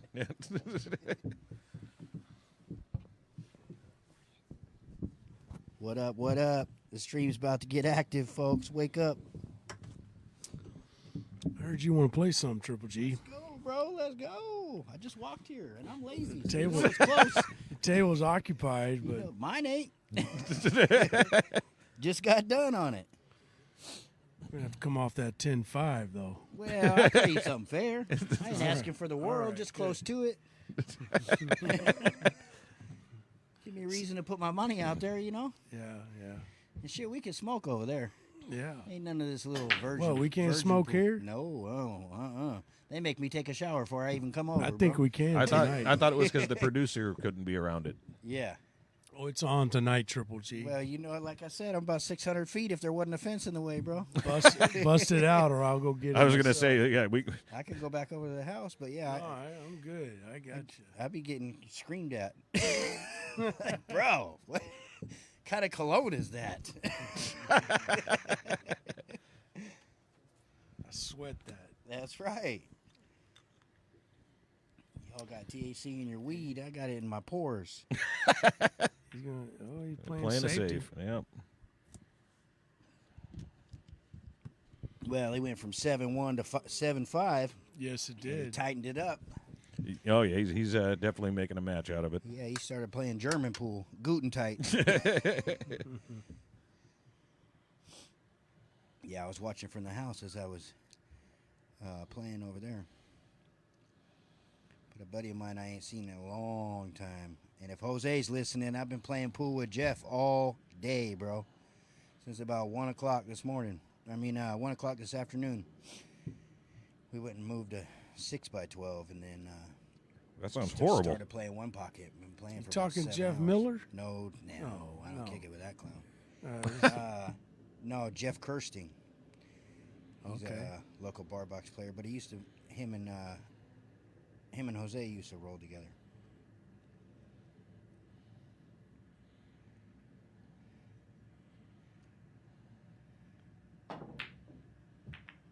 yeah.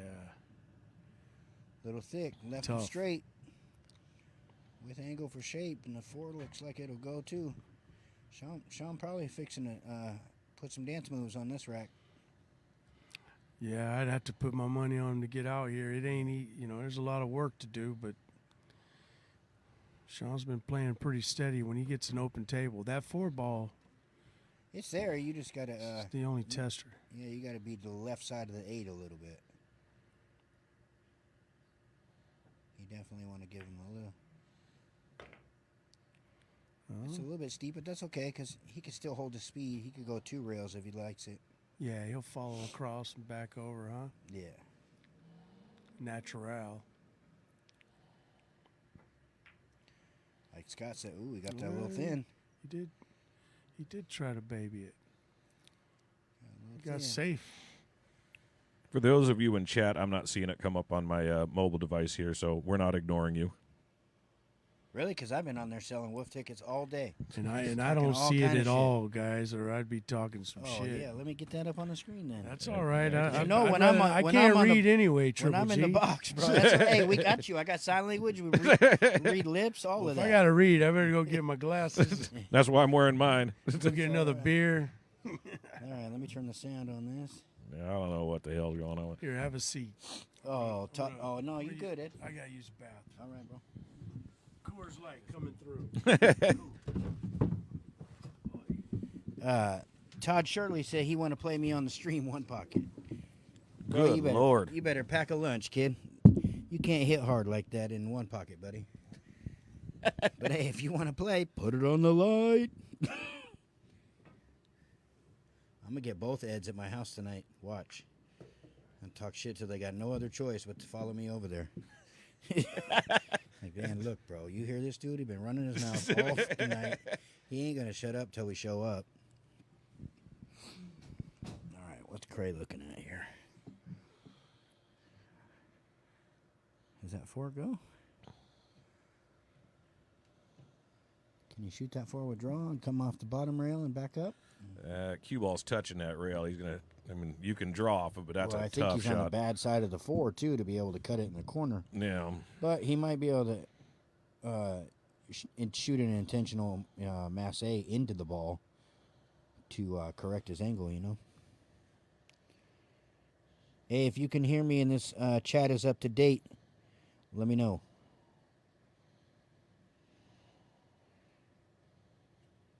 Comment after that little smirk face. The glare, the Triple G glare. Okay, I got the chat back. Okay, Lisa asked if anybody, their picture was going in and out of focus. No, not currently, Lisa, but it does happen from time to time.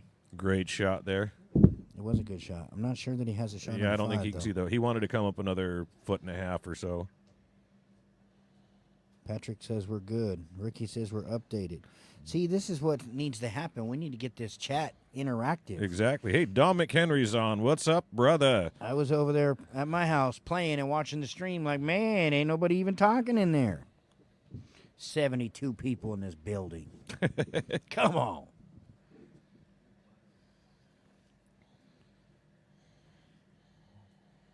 Stacy, my love, how you doing, honey? Good evening. Seth can't hear me. That's a crock of crap. You know you can hear me. Oh, lucky losers. Billiards calling you out. Yeah, listen, Todd, you ain't gonna scare me, bro. Okay. I'll pray for you to win. Okay, how about that? I'll pray you win the raffle, bro.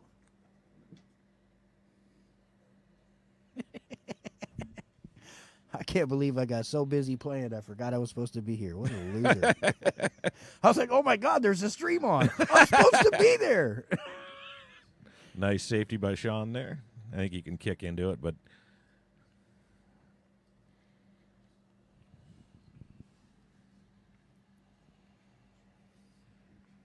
oh, last time you barely won. Uh-oh. Oh, get out of here. We played one game. You're ridiculous. And I'll smoke the whole time and still bury you. And I wouldn't normally talk shit like that. But the funny thing is, like, you want to play me one pocket. You got no business me playing me one pocket. That's why you won't gamble, sucker, because you know better. Ain't nobody called you a dummy. I just said you ain't got no balls. Much better.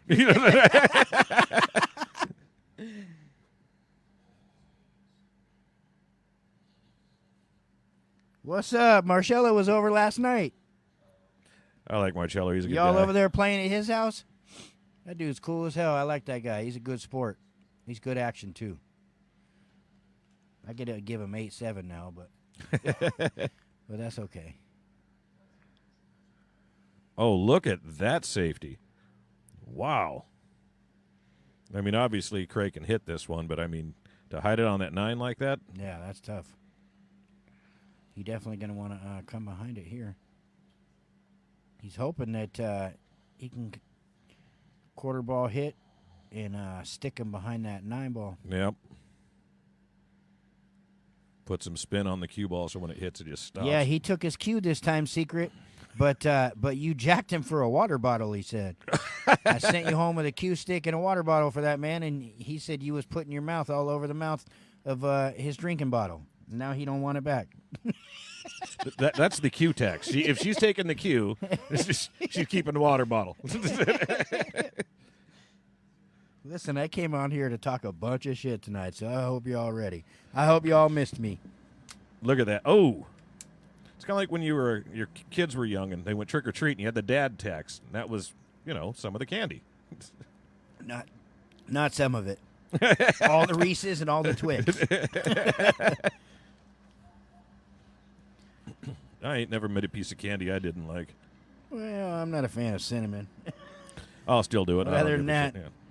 I like chocolate. Sophia, where you at, woman?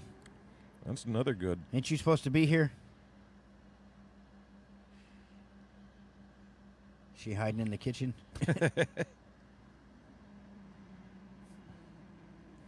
Kitchen is the waiting room. That wasn't a sexist joke, you little haters. My daughter says pros of my dad working a lot during the holiday. I worked a lot all the damn time. You telling me I ain't had a break since I got back from Lincoln City, bro. Today was my first day off. Wow. Well, you better drive safe, Miss Tran. I'll be paying attention to us. She said there's excuse me, there's 6 cupcakes where? in my fridge. Oh, well, I'm not driving all the way over there for a damn cupcake. Where's mine at, Haley? Thought we had love going on there. Facebook friends my ass. Want to congratulate my daughter. She actually is engaged now. I seen that on Facebook. Congrats. Yeah, that's super duper. I'm very happy for her. He makes her very happy, and he seems like a real nice guy. Hey, that's what matters, you know. Yep. As a dad, we all want our daughters to be taken care of. Beautiful shot. Look at that. Perfect speed. Just killed it right off of that long rail.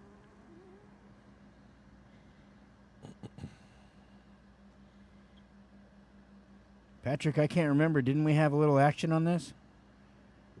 I gotta look through my messengers and see who the heck I don't never pay attention. You need to get a notebook. I'm busy, bro. I'm busy. Someone puts it out there and I just type bet, and then I'm like, oh, okay, so I got this and this and this. Oh, I lost those 2 yesterday. Well, stop. Yep. He'll probably flip. Yeah, look at that. That shot there, he calls that the, I think he says it's shot number 1, where you just kind of replace the object ball with the cue ball. And he was showing me that, and you see it, and you're like, oh, that's easy. Yeah. And then you try to do it, Yeah. and it's not easy. I mean, Right. it's not the hardest shot in the world, but you really got to get used to hitting it just right.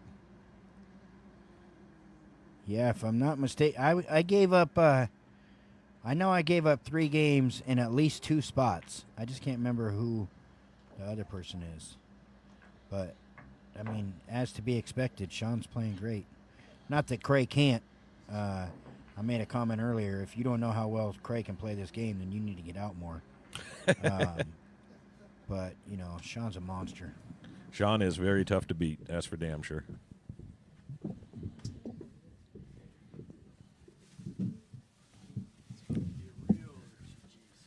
You don't even need a cooler out here for the beer. It's so damn cold. Ice cold. Yeah, it's a little chilly back here for sure. Yeah, like I said, I was at a wedding today, and it was a little bit chilly, but the sun at least kept tolerable. If I'm gonna wolf with Triple G, I gotta have on my Georgia Bulldog shirt. Go for it, bro. You ain't got to worry about me talking Number shit. 'Cause 1. I don't mess with college. No college You can be a team? fan of anybody you want, but if you one of them You still in Seahawks high fans- school? Is that what you said? if you one of them Seahawks fans, though, I got all kind of shit to say to y'all. I kind of am. Not much to say, other than give some Gino some love. They I'm play the in first- a few hours. Yeah, I was the first one to say Gino could be a problem. He's done exceptionally well. Todd, I don't owe you shit. If you want money on me, put it on the light, buddy. I keep telling you. Moving your mouth, don't move my interest. We're not on camera. Once in a while. Yeah, once in a blue moon, but not very often. And even It'll then, show there. it don't matter. No, it'll show here on my phone. Yeah, it don't matter. Excuse me, Triple G.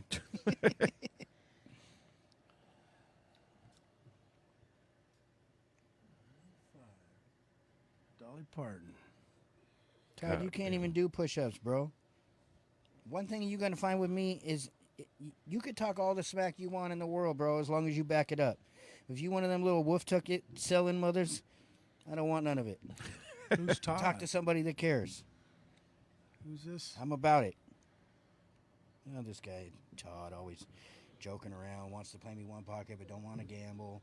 He always wants to make bets, like when the guy's on the out ball for the set. He's like, I'll take this guy for 100. Oh, now you owe me 100.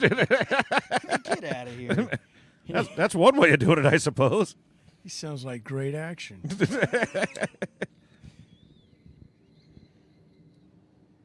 No, I bet either one of you know Bo Carlson I don't. or Joshua. Joshua. Oh, yeah, I Carlson. know Josh. Yeah, Great dude, Yeah, man. he came over So- and got some warm-up on my table. Yeah. So he told me, yeah. Good dude, never met him before. We had bullshitted a couple times on Facebook. You know how I am. Oh, yeah. boisterous. And he's like, dude, I'll play you. I said, check it out. I'll play you for push-ups. He's like, all right, let's do it.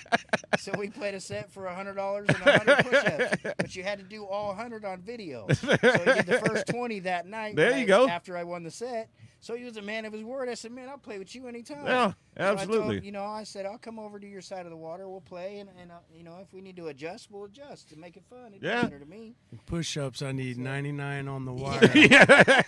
Going to 100. Hey, you give me 14.5, I'll give you 100 And you're in a push-ups good on the game. wire, And bro. you're in a good game, Yeah. bro. You give me 14.5, I'll give you 100 push-ups on the If it comes to push-ups and running, Yeah, I'm with you. I don't run. Hey, I'm in a bad game. Time, bro. I got no reason to run. You see me running, don't ask questions, run. Because it's either really bad and I'm out of bullets, or it's going to blow up and I can't disarm it. Either The only way, time it's I- bad Hey, shit. the only time I run is out of patience. Yeah. my coach told me if I raced a pregnant lady, I'd come in third. It was true. Still is. When I was young, I was fast, but those days are long behind me. I played running back in high school. Yeah, I played. I had to hit a triple to get a single. I don't run no more, though. Nah, not happening. That's why I carry a gun. Ed Too old said, to I take a needed ass 2 whipping, too young errors to get die. on base. They threw me out from right field once. But I did hit it real hard. Real hard. Just ask Cindy Sleva about my softball.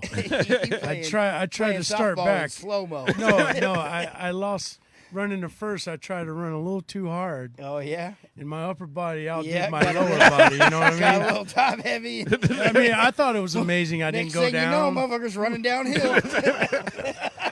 Was that a Pete Rose slide? I thought I was The flying. baseline's flat, bro. How you run I downhill? was flying, man. That's freaking hilarious. Sad but true. This is why I don't run. Yeah, no I kidding. feel you. Shit, I could barely run out. Like I said, the only time I run You is talking out of about pool patience. again, Triple G? Yeah, I'm or- trying. I'm trying. You can't run out. That's why I like one pocket though, because you don't have to run an eight and out all the time. No, he got good on that 3-ball. He's still hitting them like a monster, man. He's he Good coulda angle got- right here. Just gonna roll forward Yeah, a little he could have bit. got a little better, but he's Yeah, but he's all right. okay. Yeah. Hit this at pocket speed, just a touch above center, roll up. Low angle on the 6, come down, back down for the 7. Man, he hit it nice. He hit Yeah, that nice. sweet.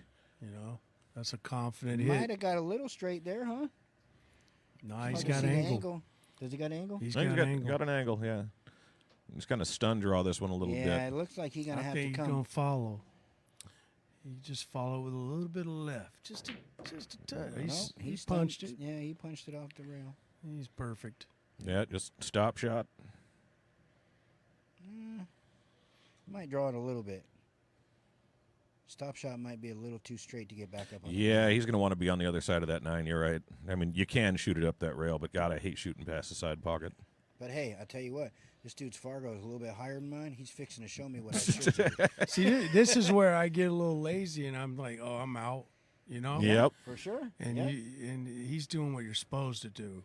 Yeah. You know, If he's ensuring mapping he's it getting all out. out, and that's so important. If I had a win for every time that I thought I was out, I mean, it is pretty dink, you Yeah. know, but It is, but man, it's not. Hey. You know, there ain't a person in this whole house, bro, that ain't missed ball in hand. yep. Not one. Bro, I did it in front of like 180 people at Hard Times Billiards. Nice. I was my first ever time down there. Uh-oh. Oh. yeah, he got straight on that 8. Ooh, Oh, wow. That's ugly. Well, what do you do here? You just kind of punch it down to the end rail on he's got an center easy, diamond here? easy 2-rail bank. Yeah. Jack up. Is that what you like? No, I'm kidding. I hate it. Yeah, I was going to say he tries to play it. Yeah, that was. Leave him. That's a perfect example. You know. That's expertise right You there. know, that's Yep. what I do right Knowing. there. Simplicity. Yep. No, I mean it was an easy out, and all it takes is that one little. Oh, Yep. yeah, for sure. You know, he got 2 straight on the 8 is all. Yeah, down at Hard Times, I'm playing this guy like a 700, 7 something. He lags, wins the lag, breaks and scratches. I'm like, sweet. I get up and I'm in the amphitheater there where everybody can see you playing. And I hadn't been nervous the whole tournament. I grab that ball in the hand, line it up on the 1, stand up, and I chalk my cue, and I look around, and my legs start shaking, Oh, and I damn. miss ball in hand. Damn it. Oh, no. no. Oh, wow. Did not expect that. Found the sinkhole. Yeah, that was probably the most embarrassing ball in hand miss I've ever done. Damn it. Edgy Geronimo happened to be there watching. That, you know, you want to impress the pros when you Yeah, do. right? It's just uncanny how often it doesn't work out like that. Yeah.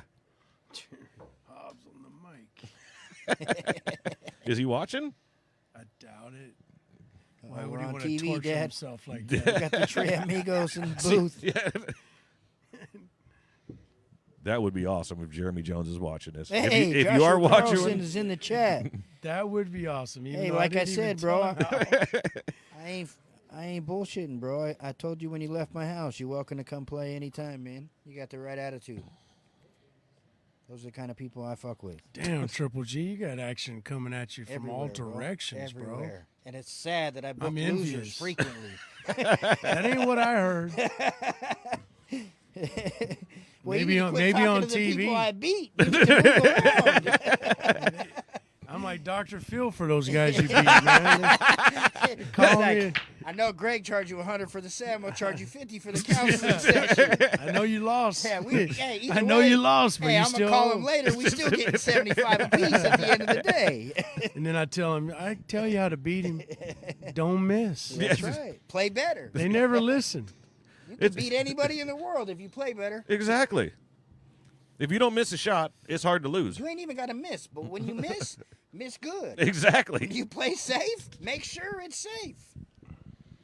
If And you got sti- a- and hey, you if still got ain't the dude safe. in dead nuts jail and he's touching 2 balls, frozen, and he jumps over it and hits that ball. Your safe wasn't good enough. Yep. I don't give a fuck. Or they should how get rid of fortunate jump he cues. was. There's that.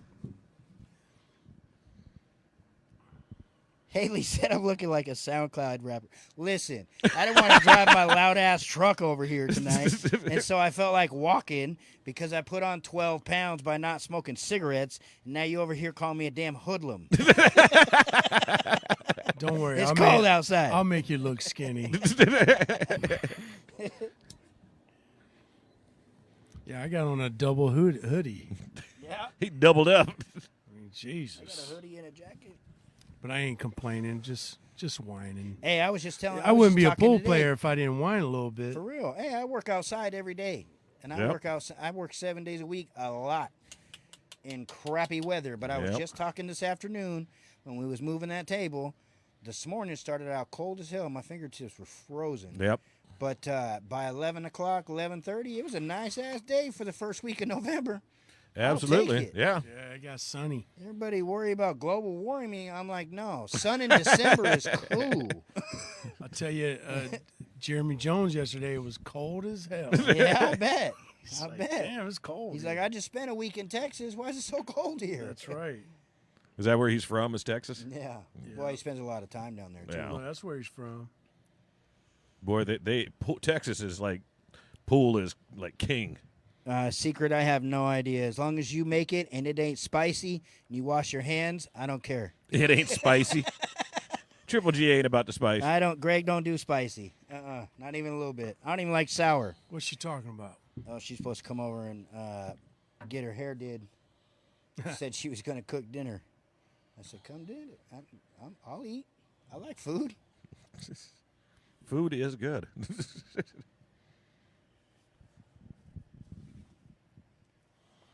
I miss my wife's cooking. We got no kitchen I right just now. became your wife's friend on Facebook, bro. Yeah, She be sending some funny-ass memes. yeah. She's funnier than me, man. Especially when she's talking about me. That's the way it works. You guys getting a kitchen remodel? Yeah, well, I yeah, can we had a promise you, leak. we ain't never had an unfortunately. inbox conversation about you. I can promise you that much. Oh, Can't promise you much more after that. Fair enough. Yeah, I just did a remodel in my parents' kitchen. That was a real hoot. Yeah, you said you was gonna call me for some help.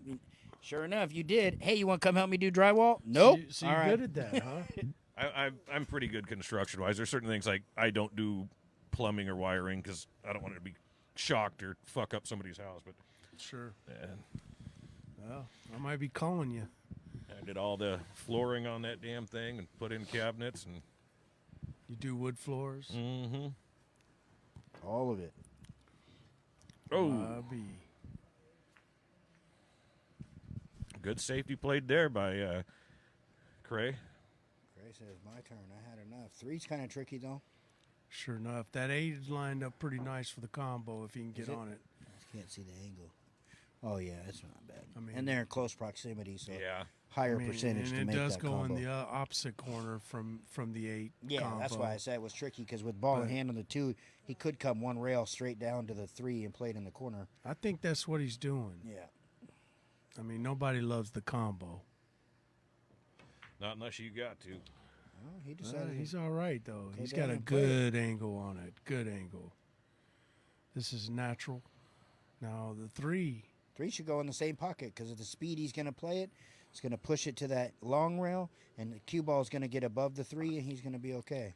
Well, I feel like he's cutting the 8 in with the 3. He may play the 3 for the opposite side Oh, where you're the right. 9 is. Yeah, it looks way different on You screen. know what I mean? But this is no cakewalk here. See what I mean? Wow. Yeah, he see, hit he that got nice. above. He got above the 3. That was classy. Little bit straighter would have been cool, but this is very makeable. And he's got room to come under the 9 and back over towards the 4. Oh yeah, he could hit this softly. It's not as bad as it looks on the screen. Oh, Yeah, see, he went under the 9 and went back. ahead and swung at it. I thought he'd hit it a little softer and leave himself a cut Yeah, on and the 4. I think that shot was definitely there. But also. I'm an expert over here, dude. Yeah, we don't miss. I haven't missed a ball all night. Hey, I didn't miss from my house earlier. Actually, I still I mean, miss I missed over in here. my set, but I didn't miss on this match. I still miss over here, but just not as much. I mean, I call it wrong a lot. Yeah, right. Well, because not everybody plays the same, you know. Yep.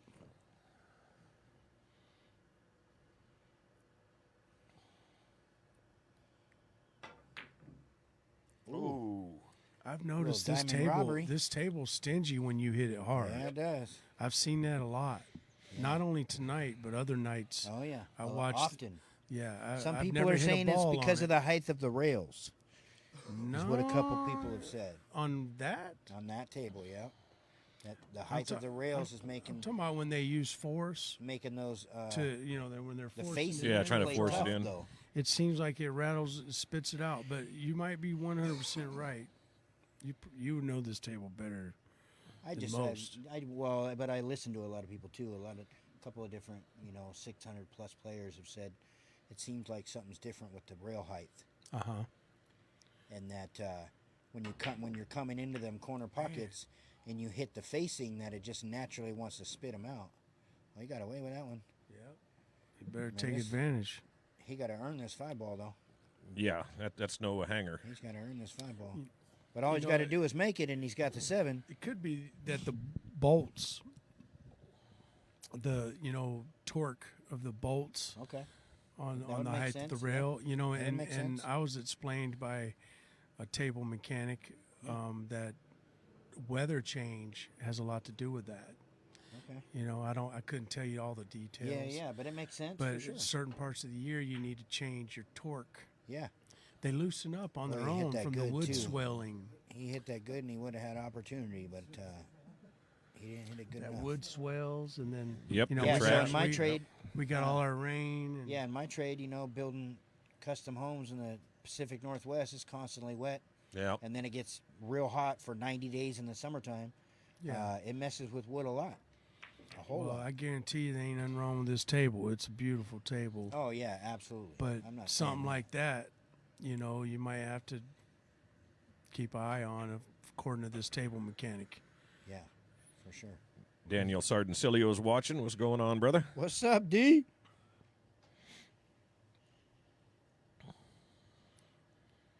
Diablo.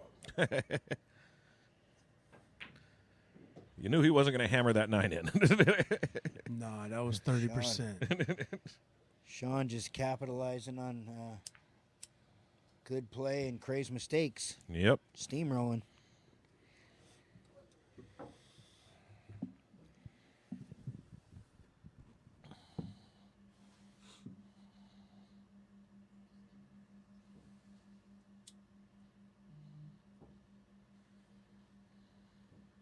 You got to play tonight, don't you, Ed? Yes, sir. Man, you're gonna have to thaw out. 2 bro. 5s. Oh, that's right. I'd rather go to 9, but What was that? two sets of 5, and if we tie, she wins one and I win one. We go to a spot shot shootout. Oh, interesting. Y'all did that last time. Mm-hmm. And both of them went to the spot shot.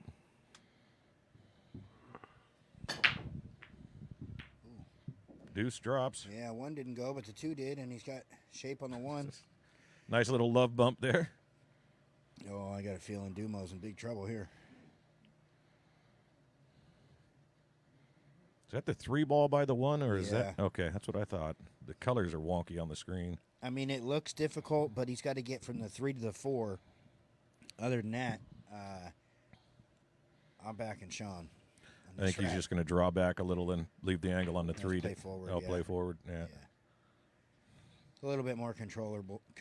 That way you get a bigger fan on the angle to get down to the 4 ball. Now I'm curious if he draws this or He's going to follows follow it. Yeah, force follow, 3 rails. I didn't realize the Federgorse Copigny is going on right now. Yeah. Oh. Last I saw, Fedor was up 12-8, I think.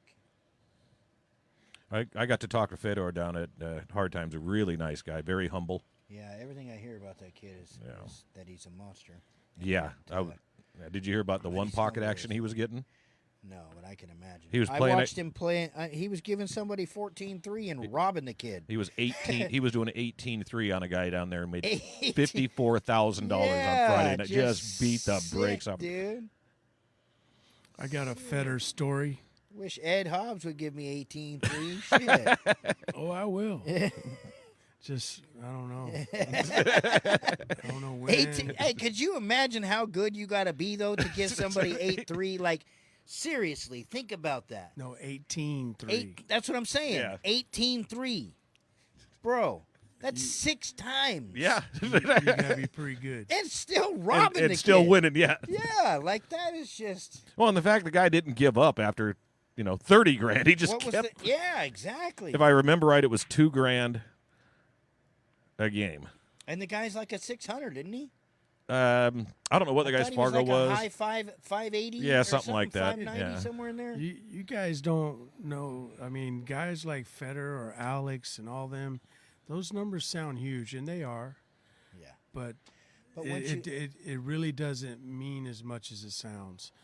When you're constantly locked up on a stack, exactly. or you're constantly, if I leave him any kind of a shot, he's going to run 12. Yeah. Look at that safety Sean just yeah. played. I mean, it's really hard to hold them down. Sickening. And more so, they're really good at keeping you from holding them down. Exactly. If that makes any Yeah, sense. forcing you into trap shots. Like and one shit. of your best strategies when you're getting a huge spot like that, if you're the guy getting the spot, is to get the balls up table. That's right. Yeah. They don't let you. Yeah. They don't let you. They leave you in spots where you're just trying to survive. Yeah. Not exactly. leaving them a shot. Hey, listen up, folks. Ed Hobbs giving free brain food right here. That shit wasn't Listen free, up. y'all. It cost me a lot of money. Cash app. Put it in his cash app. No, it wasn't. Oh, dang. I He mean, just it about wasn't drilled free that. for me. It's free to y'all. But I want to go back to Federer. I got a story that I witnessed myself, and this is short and sweet, but this is how classy he is. I was down in Dallas, Texas, and I heard this kid say, "Hey, I want lessons. How much would you charge me?" He said, "Give me $20. I'll give you an hour." Wow, that's And insane. he did it right there on the spot. Wow. He gave the kid an hour lesson for $20 fucking That's dollars. filthy. That's how cool That he is classy as hell because no other pros are giving lessons for that. Ain't that none cost. of them, bro. No. I know dudes that won't even sell a picture for $20. Okay. But I thought that. I was an instant fan. I already Yeah. liked him, but I was like, Hey. "No, that's fucking cool." I love Sorry for Tony. my French guys. No, I, you're No good. shit. Bro, I get bleeped The all worst. the time. yeah, Oh. I'm not trying to be cool. I'm They just call that me bad. colorful commentary, bro. Just that bad at the English language. Yeah, We're working on his reading, though. We're I had a working real on his similar reading. experience with Earl, actually. First time I went to Vegas during the pandemic when they shut it down early. And all the pros that I've been up against that I want to play, I'm like, hey, you want to run a set, for a couple of $100, just trying to get some insight with them. And Earl stopped and looked at me, and he's like, I'm at a booth over here with a table. Come by and throw me $25-$30, and we'll shoot some. I was there 3.5 hours. Hell yeah. Listening to him talk and watch him spin the ball. Hey, I don't care what anybody says, dude. I'm so happy that Earl made the team this year. Me too. Absolutely. I actually gave him 100, and he's like, "Oh no, you don't." It was like, dude, the experience was incredible. And funny story, and he can spin the cue ball just insane. yeah. And I asked him if he used like a layered tip, and he uses an Elk Master. Yeah. And I said, well, how do you get that much That's what spin he's with been an Elk playing with Master? since he That's was a what kid. Jeremy's Yeah. using. They're old school. Yeah. If it ain't broken, don't fix it. Well, he said, I what they shape. learned with. He said I shape my tip a little differently than most other players. I play with an ultra scan. And I asked him, I said, well, can I see the tip? And he said, no, you cannot.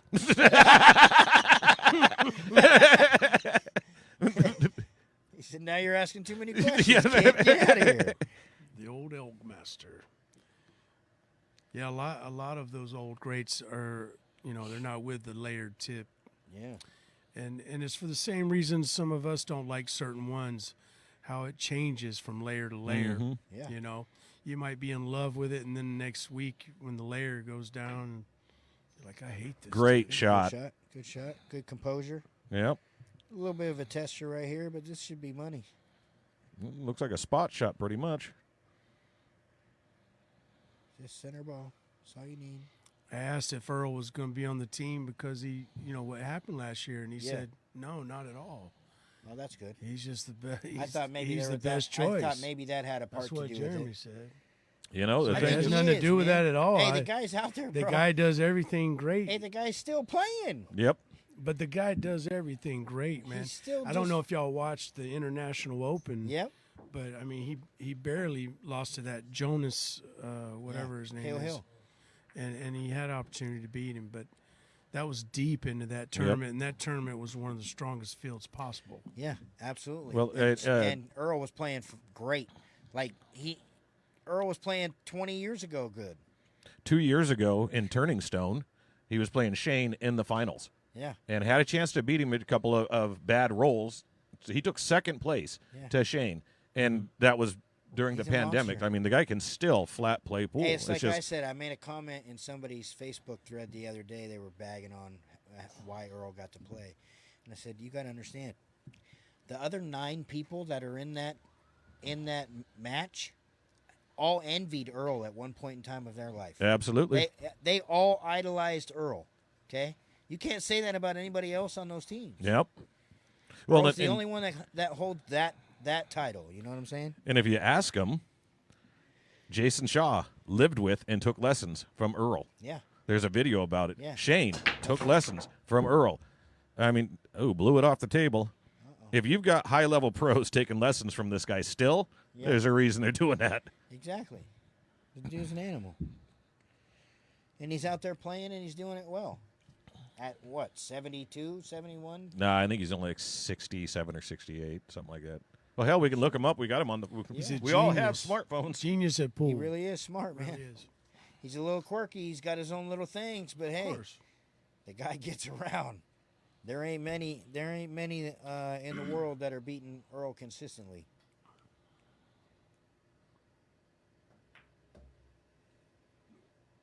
Earl Strickland, 61. Oh wow, he's like younger than I thought. Yeah. Well, the guy was good at a teenager, Yeah. Yeah. so he's been high level for a very long time. Yeah, and that's the other thing. He's been a very high level for a very long time. Yeah. I'm pretty sure he probably doesn't get nervous much anymore. No, like there's not. You playing the combo or playing a safe? Very good. Very save. good save. Great save. That's called Alcatraz. I don't know You if that's got- you- Alcatraz. Yeah, you might have to 2-rail at this. No, he's got enough air. Yeah, if he was touching the 8, he would have to 2-rail. But Yeah, I was looking at it live on the screen. Yeah. he might have to hit it with outside, though, to check it off that rail to straighten out. I can't quite see the angle. That's a tough one. Yeah, this is no picnic here. Looks like he's going one rail though.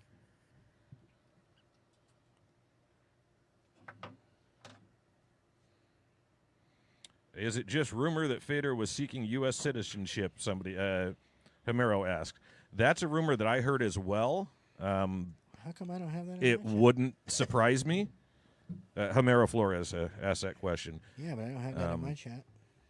So that was a rumor I'd heard as well. Like I said, it doesn't surprise me. I know. I kind of think he got punished a little bit because there's no reason he shouldn't have been on the European Mosconi team. But with everything going on with the I don't Ukraine-Russia understand. thing, First of all, he's not a soldier. He's not a politician. yeah, And he's a fantastic that player. whole thing didn't make sense. But I think it'd be cool if they let him play for the U.S. Hell yeah, give him his citizenship. If Yeah. he needs a Spends a lot sponsorship. of time here. Yeah. He lives in, I think it's Indiana. When I was talking to him, and I asked him, why the hell do you live in the Midwest? Yeah. And he's like, a lot of pool there. Yeah. Because I'm like, there are a lot nicer places to live than the Midwest. And I don't know about these days, but that's where his backer lives as well. And if he becomes a citizen, he will be on the Mosconi. Oh, Club. absolutely. Simple Oh as yeah. that. America's not dumb enough to let him skip by. Sorry, bro. But all Yeah. this about Canada being involved and all, it sounds great, and we get Alex, but I asked JJ about that, and he says, well, you're talking about maybe 2 players that would be capable. Right? And I said the same thing. And, Yeah. And it's always been USA. Yeah. Yeah. So But it should also be the entire continent. Yeah. Well, because look at all Europe. I mean, I do you mean, realize that's why that they're if you're going to include Canada, you got to include the South America. yeah, they have 2 Yeah. or 3 more times Which the is a good population thing. that we do to pull from. Yep. Yeah, from Canada, you get John Moore and Alex. Yeah. And both of them are great Pretty shooters. much. I mean, Yeah, I mean, Well, there's more, but that's the ones we know Yeah. of. Lee Baldwin ones. joining the commentary booth. You guys are killing it out here. Thank you so much. I just want to say I paid to watch the Earl Strickland $1 million challenge where he had to run 10 rounds for $1 million. Look at this jump. And talk about playing under pressure. I watched that thing. He ran 10 racks, and he had to play a combo, the 1-9 combo. Mm-hmm. And it was Fires in it. Oh, yeah. Well, and he ran an 11th rack just for shits and grins and didn't even have to. Okay? He literally hit that 1-9 combo like, dude, I'm Earl Strickland. Like it was a hanger. What did you expect? Yeah, and they, they put that on, and they never thought that someone would run all those racks. Yeah. The insurance company based it off of how many safeties are played. There's no Yeah. safeties being Nope. played for $1 million. They didn't calculate that into the equation. You're taking a flyer at all of it. I got a great Earl story on a different subject of him. So Look at that John stroke. Schmidt told this story. I got a story about John Schmidt for This you. was I'll at tell the Riviera back in those days. Earl just lost his match. He's on the elevator venting about his match to John Schmidt and I think Corey Dool or somebody. And this beautiful lady gets on the elevator, and she was stacked, smoking hot. Dying And peace. she's like, "Oh my God, Earl Strickland," and she's ecstatic that it's Earl, big fan. She's like, "Will you please give me your autograph?" And John plays an assist. He's like, "Why don't you take her back to the room, Earl, and let her sign one of your shirts for her?" And he goes, Wingman. he goes, "Lady, you don't want to hang out with me. I'm a fucking loser." He walks out. The elevator goes ding, and he walks out.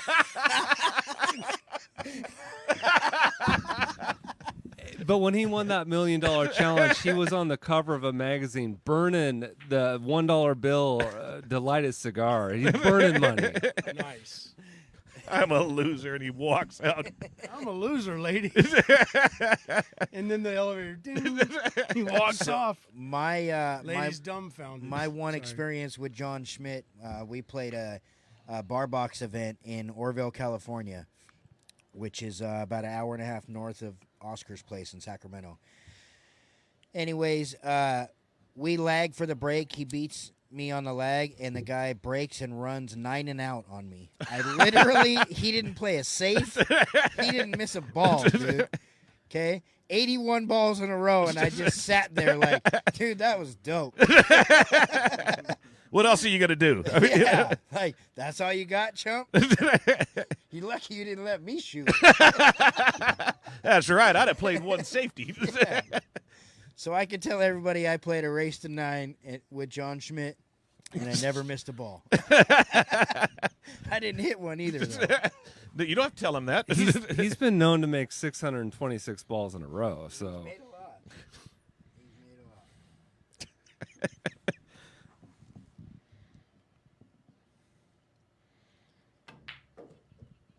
Nice stroke. Yeah, we've kind of got away from the game here, haven't we, So folks? pure. Yeah, sorry, folks. Not that they Over need your us. storytelling. You can see. They ain't alive in the chat anyways. There is 69 people. We do appreciate y'all tuning in, though. Boy, he hit that one good. Look at that. Yeah, he's feeling his oats right now for sure.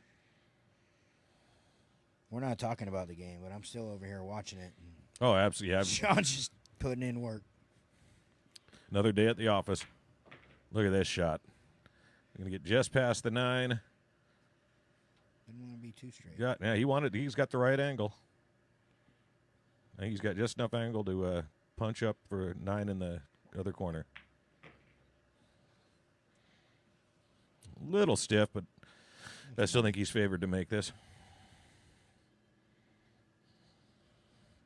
Ed's taking that for the cheddar This every day. puts him on the hill, right? I think Yes, it does. that means I covered. Unless Criegh puts on a clinic. Very nice. I tell you, the more that I've been playing and playing against really high level guys, being down like this, I still in my mind think I got a chance. Right. I got a chance. I can come back from this. Hey, man, I put together some healthy comebacks, Yep. dude. Because I don't quit, bro. Yeah, I'll grind. I'm fighting I'll to the grind. end, and I never lose. I just may Yeah. run out of racks. I'll You know. grind. The day you don't have that, you may as well quit. Yep. Every time when I first started playing, I'd be playing Daniel or Eddie or Ken Bauer and be down 5 or 6 racks and thinking, oh man, it's over. Now it's like, oh man, I just get me to the table. All I need's a chance.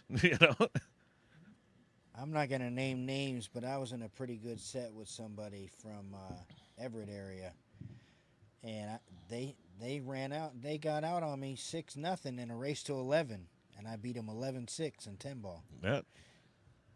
That's 6-0. Went Yep. outside, and at the time I smoked cigarettes. Smoked a cigarette, took 2 hits off of a joint, and said, "Let's fucking go." Went to work. I literally walked outside and told myself, like, "Bro, you are a clown. Knock it off." Yep. Like, just play your game. And I went in there and just sign him up for school, bro. Yep. Won 11 straight. I was in a tournament once out in Spokane a long time ago. We're talking 1932. So Ed was about 9, huh?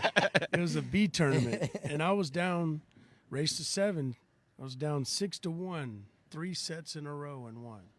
wow. Damn. I'm just saying, it happens. That It's, was a you know, great it's shot by eyeball. Sean there. Nice Get it. combo. Gotta I know get I was through it. tooting my horn, but that's Hey, the but only those kind of time I ever things you done deserve, that. bro. Absolutely. Yeah, you earn, That's know. what makes you a warrior.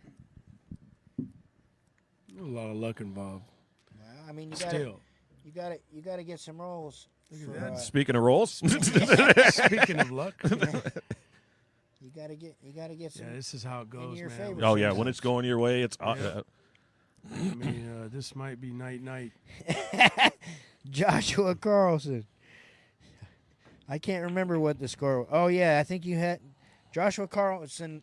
We're playing a race to 15. I give him 2 on the wire. I dog a 9 and a 10. I'm down 5-0. Oh, And I think I beat him. What was the score, Joshua? I don't even remember, bro. To be honest, I've been playing a lot of pool the last 3 weeks. A lot.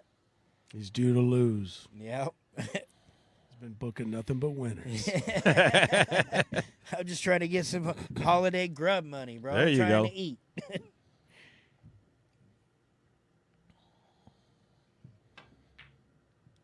look at that. Sweet. God, this guy just hits him so good. Yeah, he's How can you not be a fan? played pretty damn solid. Dumo does the same thing, man. You get that guy starts hitting him, and he starts getting crispy. It's sexy to watch when somebody's in stroke. Yep. That's what we're all chasing. Whether your Fargo's 300 or 750, that's what you're chasing every time. And there it is. Great matchup. Sean just shot exceptionally well. Criegh he tried to make a game of it, brought it back real close, but I think those early losses really took a toll. I mean, he gave away a couple with some balls that normally he would probably make. Yeah, that was Never quite got comfortable. it's tough when you know. I mean, he had a lot of long, ugly shots Yep. too. You know, where he had to hit it super hard. Well, then Sean's not going to give anything up. He's not going to hand you anything. And Criegh did make some good shots. He just didn't make enough of them. Yeah, absolutely. Sean was trying to play him, as tight as he could. Yeah, I'm going to go in and start getting warmed up, gentlemen. Yeah. Hit him good tonight, buddy. Thanks, brother. We'll be out here rooting for you. Told you, you're my horse, dog. Get in there and turn the heat on. What a match. What a great match. Ladies and gentlemen, we have got some of the best players in Washington State battling it out. Warriors. And great commentating. I've got some cabbage here to award to a certain player. Sean Lewis, can we get you over here? How do you feel about your performance? Well, I feel good about it, but I mean, you can always feel better. There's a lot of mistakes on both sides, but I came out with it. It was like only the 2 slopped in balls, but they both favored me. It turns out, so that was a big difference, I thought. But Congratulations. I'm going to count this out. Could you hold this for me? sure. 1, 2, 3, 4, 5, 6, 7, 8, 9, 10, 11, 12, 13, 14, 15, 16, 17, 18, 19. Ooh. I tried the little sleight of hand trick. You caught it.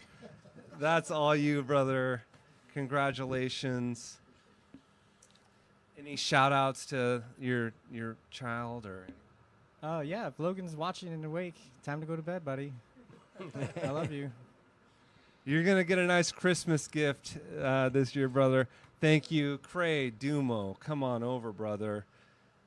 You made a nice comeback. You first time on the stream. Shoot, buddy. I appreciate. What do you think about the match? Nice shoot. I could have shot better. Clinic by Mr. Lewis. A couple crucial shots that I missed, that I know I missed, I should have made, and that jump hurt me. When I nabbed the little 9-ball, I know I could make that shot, but that cost me a few games. I was on the comeback, but nothing I can do. It is what it is. I thought you shot fantastic. Yes. We're gonna have you back, brother. Oh, definitely. I mean, I'm not worried about it. Just, I missed some crucial shots that I should have made. So, it's all good. All good. Thank you, Criegh Dumo, for coming out here, brother. You put on a great show. We had a lot of viewers because of you. Good though. Ed Caulfield, can you come on over here? Ed, dude, you look great. What did you think of the match? I thought it was a great match. It looked like Sean was going to start to run away with it, and then Criegh started. I mean, he started putting racks together, and it was like, well, he's really stringing some stuff up, and he shot real strong. My rudimentary opinion is I think some of the earlier games that kind of got away from him really hurt, keeping that out of the rhythm. But once he got in that rhythm, he really shot well for a lot of those, those racks there. So, Sean's tough to beat. Once he gets going and, he's in stroke and he's in rhythm, he is just very tough to beat. And if you make a mistake, he's going to make you pay for it. Absolutely. It was a great match. So we are going to do a tribute.